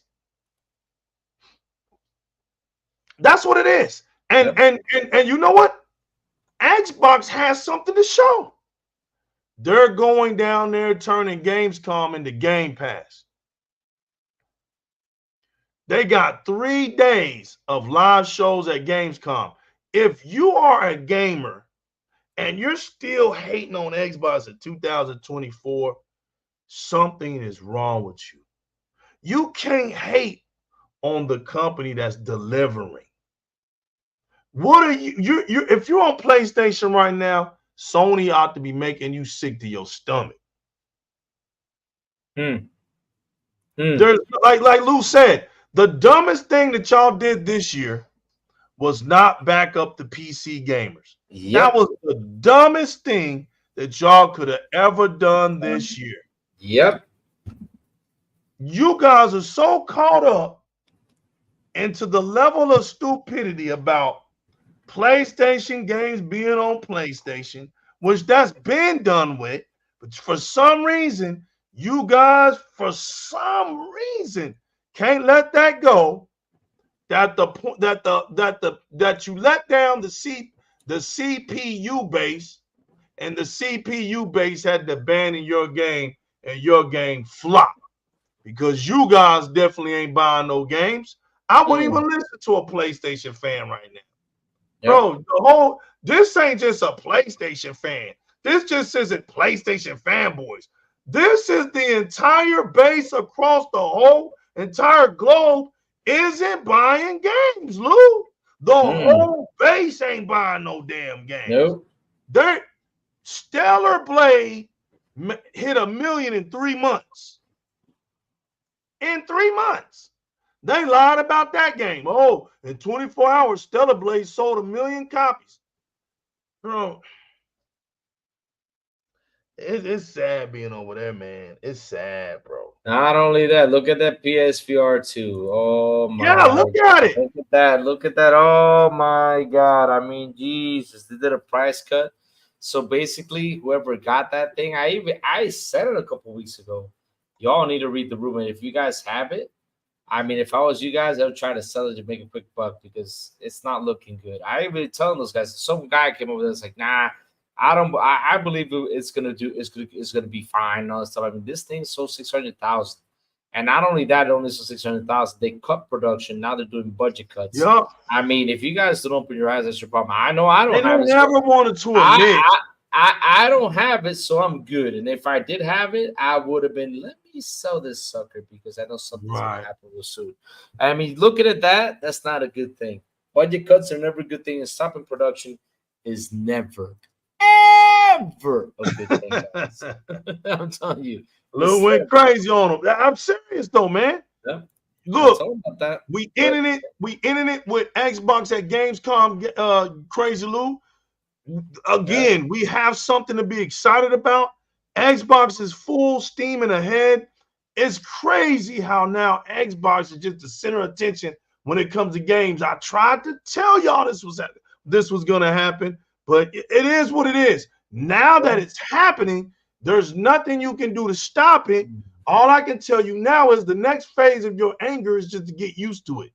Get used to seeing this now. Say, you know what? This is how it's going to be, and just deal with it like that. We're not telling you you have to become Xbox fans. Stay over there on PlayStation. Stay right there. Stay right there. But I'm going to tell you something. There's no pipeline over there. I'm going to tell you something. That the service over there, nobody wants to be on. Let me tell you another thing. People ain't buying PlayStation consoles like they were. I'm going to tell you another thing. They're secretly buying Game Pass. They're in your face hating on Xbox. Yeah, but they're behind the curtain playing Xbox. Yep, that's what they're doing. That's what they're doing. And let me tell you something. I said this. Facts right. I said this right when the hardware sales came out. I said, listen, guys, if iPhones, this is a cell phone. It's a necessity. Because consoles are not a necessity. Consoles are just for entertainment. So if an iPhone is down this year 10%, that's the earnings call. iPhone is down 10%. Imagine other electronic utilities. Right. You're not going to have an upstart if Apple's iPhone is down. What this year is, and I'll tell you this much, family, what this year is, it's actually a good year for people who actually have a little bit of spending money to go out there and say, okay, let me go buy a console. Let me go get something, I mean, this is just perfect. This is the perfect opportunity to go buy a console because listen, on Black Friday, we're going to get sales. I mean, look at Prime Day. Prime Day was insane. Xbox sold like crazy. Thank God. And it's because they did a little cut price. And that's the thing, though. Black Friday this year, there's going to be major cut prices on a lot of stuff, and people are going to have the opportunity, if you have a little spending money, to go buy stuff. If not, you're just going to leave it there. But at the end of the day, like I said, it's not a necessity. So that's why you see this hardware down the way it is, because people are not looking at the same. Now, why are people actually buying handhelds more than anything? Because it's something on the go. And this is why I always say this. Nintendo did something wonderful with their console. Why did I say they did something wonderful? Because I remember when I saw we're almost about to go to bed release because I got to go outside, walk the dog. It's almost 2 a.m. and I got to go to bed because I got to wake up early tomorrow. I got a long day. But yeah, Nintendo did something beautiful with this console. You know what they did? With this console, they made it on the go. And Xbox saw this, and this is why Nintendo, right, even surpassed their Nintendo, the Nintendo Wii, which actually sold like 120 million when it released. They even surpassed the Nintendo Wii. And man, this has done wonders for Nintendo itself. You got a portable console, you can take it you got a portable console, take it anywhere, and also to dock it and play your games. It's a wonderful idea. And I hope, because listen, this is a rumor that basically we all know in our hearts and in our gut that Xbox is making a handheld. When Xbox releases that handheld, that's it's gonna be dockable. That's gonna have Steam. That's gonna have Epic. It's gonna have all the best stores in it. I tell you all, it's gonna sell like crazy. It's gonna be phenomenal when they actually do that, and with power, because I know that handheld is gonna be powerful. And that's something Nintendo did what they needed to do exactly complete what they needed to complete, and that was one of the greatest things that they could do. And they captured the whole essence of mobility and being at your home, and that was they couldn't miss with that. But to have 3 days of content at Gamescom games, that's something. Yep, that's something. And I was gonna head into that. And 3 days of just nonstop content. You all need to wake up. The devs will be talking. Yep. It's good somewhere. Mark Cerny is in a dark basement playing game. Facts. Listen, man. Look, and we all know that it's happening again, Lou. Hey, Lou, we get 10 minutes. 10 more minutes. You know what? Let's hit this at the 3-hour mark, okay? And we'll leave it. 10 minutes to go. So, Mark, look, if in 2024, right? It's almost sad if you don't have Game Pass. You don't even look like a gamer. You don't. It's hard to say that you are a gamer with intelligence in 2024 without having Game Pass. Game Pass gives you so much to do on top of what you're doing for a very low price. I don't understand how anybody wouldn't want Game Pass. I don't care if it's just for a little bit. But here's the thing about Game Pass. Game Pass isn't declining. Game Pass keeps climbing. And I'm going to tell y'all something. I told y'all.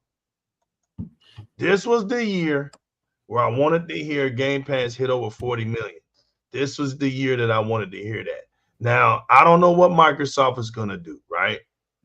But if Game Pass hits 50 million, you're going to see something's going to happen. If Game Pass hits 50 million, some beautiful things are going to occur. And I hope that one day that we can implement, the security fee that Microsoft does for us when we paying online, that little fee. I hope they can mask it in a way of Game Pass and just say, listen, subscribe to Game Pass as a service, and that's pretty much what you got. You don't pay for nothing else. Everything else is there. The servers are there. They're everything there because they can mask that in a price. There's nothing that's free, people. PC brags about not having to pay for online. Well, guess what? They're paying for something to compensate for that. Nothing is free in this world. Nothing when it's a business is free. So they're just masking it, and the PC community just believes they're not paying into it some kind of way. But they are. They are. Some kind of way they are paying into it. And I hope that if Game Pass keeps climbing, that Microsoft can finally say, you know what? We're going to mask this thing for our console gamers. And here it is. One payment. Boom. There it is. That's it. And that's it. You know what I mean? Like to know that, yup, they over. Dolomite. Nobody believes that a damn graphic card should cost $1,700. No, come on, man. Really? For what? A 12% gain? We seen this stuff over and over and over and over and over again, right? So if this is all about 4K, 60 frames minimum, and 120 frames, then Xbox gives me that. I'm not tripping for $499.99. I'm good. I don't need no graphics card. If I need a graphics card, if I pay $1,700 for a graphics card, I better be at 144 to 240 frames per second, 4K or 1440. You know how they are. Well, 4K. This I don't want to hear all of that. I mean, $1,700. I hope that thing massages my legs from sitting exactly, long. Bro. I hope this thing not only not 4K, no 20K. I mean, shit, it's gonna be. No, they killing me. Yo, they killing me. Hey, Sotness, they pay a higher electricity bill just to have UFOs in their room, bro, with all them beautiful colors and stuff. We're talking about gaming, bro. I ain't talking about all of that, right? We're talking about gaming. I'm not trying to tell you, look at my buttons. Look at all the lights on my keyboard. Come on, man. Like, we're talking about gaming. So, I mean, it doesn't cost that much to game. It doesn't. And get yourself in the game. I love what Xbox calls it. Jump in. Jump in. But Famo, you forgot to mention one thing. I mean, you see people buying these big expensive graphic cards to play old games in 2D graphics. Oh, man, you had to. Oh man, I know. I'm just You had to do it, man. basic community. I'm just messing with y'all because at the end of the day, I'm just here to show y'all a little bit. But listen. If you want to get it, go ahead and get it because at the end of the day, I mean, why not? You want to have darker shadows than me? Get it. Get it. I mean, have fun, guys. Because if you got, like I said, if you got spending money and you enjoy this, get what you enjoy. Get what you want. Exactly. Go for it. Get what you want. Hands down. I mean, you got it. I'll be applauding you. Tell me how it feels, man. I'll be really happy for you. Because I ain't seen a PC show yet. Because everybody's talking about going to look at it and look. The highlight of this year is Xbox. It's not like Xbox has a hard time being on no PC, but Xbox is going to be at Gamescom for 3 days. As an Xbox fan, I'm excited. Just like I was excited about the Xbox Showcase and the Xbox Direct show. Plus games. 50 plus games. Yep, 50 plus games. I mean, that's gorgeous. That's gorgeous. You know what? TJ wants me to do for our podcast. What I'll do on Saturday. 4 minutes, Lou. 4 minutes left to go, baby. 4 minutes up. We got to go, man, because really, you know, oh, man. You gotta go to bed. I gotta wake up early to do my morning show because man, hey y'all, I'm throwing bottles at Lou. Lou, 4 more to drink, baby. 4 more to drink. I'm good. Famo. I mean, Famo, listen, I still got energy, but the thing is, if I keep on with this energy, we'll go to bed at 5 a.m. That's it, Lou. I want to say, Lou, hey man, you came out here throwing bowls, man. You came out here elbow smashing. You came out here with a vengeance. And I want to say, man, listen, you got me hyped today. You kept calling. Hey, you did it, man. You got me hyped. You got me back out here. And let me tell you something, bro. It's a beautiful thing to be an Xbox fan right now. To all these Xbox fans across the world that's taking these kicks while you was down, took these punches and these off the top rope elbow smashes. Y'all taking them all through these years. I've been right there with y'all. But like I said, man, the best ones are the best ones that can take a hit, can roll off those punches, man, and counter. And let me tell y'all something. Xbox may not have the best PR team.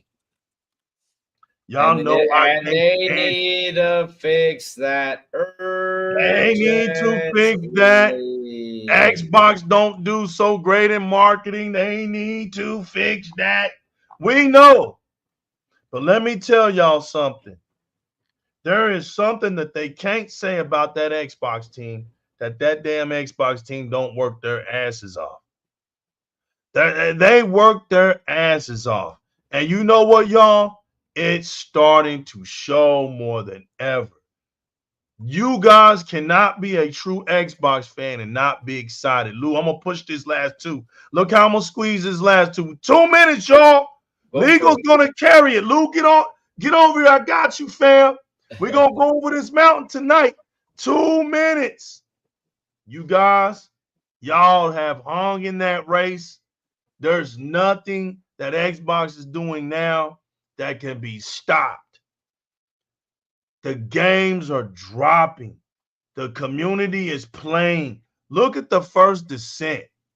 It just went bananas all across the board. Damn. Look at Hypercharged Unbox. Just went bonkers on Xbox as well. Everything that's dropping on Xbox is lit. It's not having no letdowns. It's not having no letdowns. Yes, sir.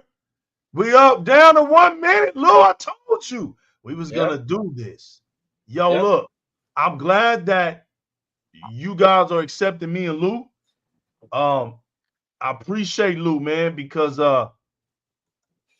we've been trying to do this, and like he says, man, we're trying to incorporate. I got my roster, he got his roster, and we're gonna incorporate. It's gonna be a beautiful thing, y'all. we hope that we can just keep on bringing the truth to you guys. We hope that we can keep saying the things that we know you guys know, and you guys can't be heard. So 30-something seconds left. I'm going to do this, y'all. Appreciate each and every last one of y'all for coming out hanging with us tonight.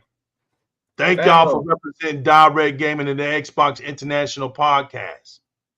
Always remember to keep it gaming, man, and never let nobody take the extra man away from you. Famo, we gotta correct something because listen. Oh damn! See, Lou, I was trying to get Lou out of here. No, we gotta go out. We gotta go out there and correct something because we misread something. We gotta say we gotta correct because when we make a boo boo, we gotta go out there and correct. What did we mess up on? Oh, we thought it was a $4.8 billion deal, but listen, the deal. No, you did, Lou. I did. I did. I made my boo boo. I admit to it. Lou trying to put that on me. Oh, sorry about that, pal. But yes, but I'm saying, go ahead, Lou. What's up?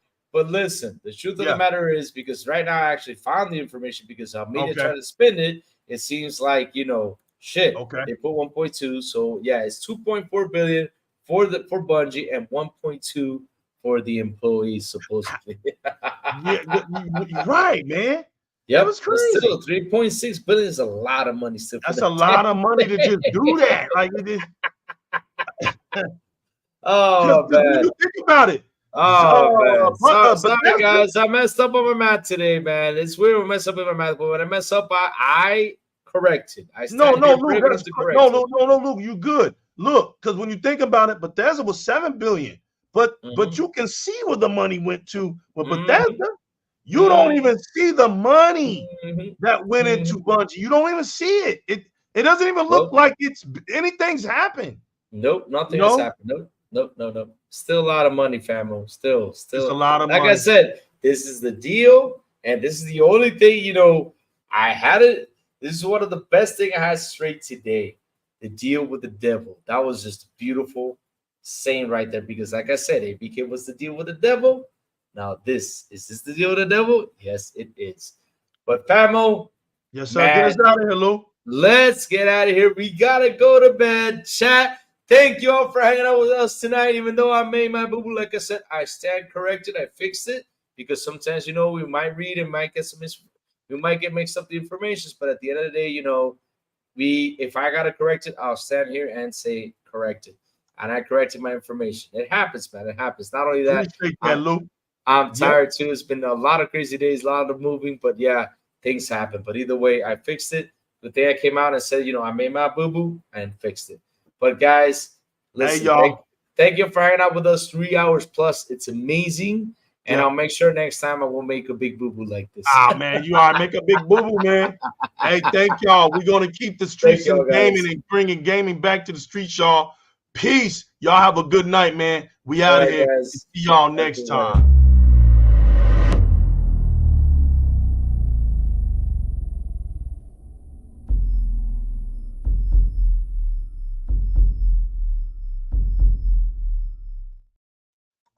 What up, famo?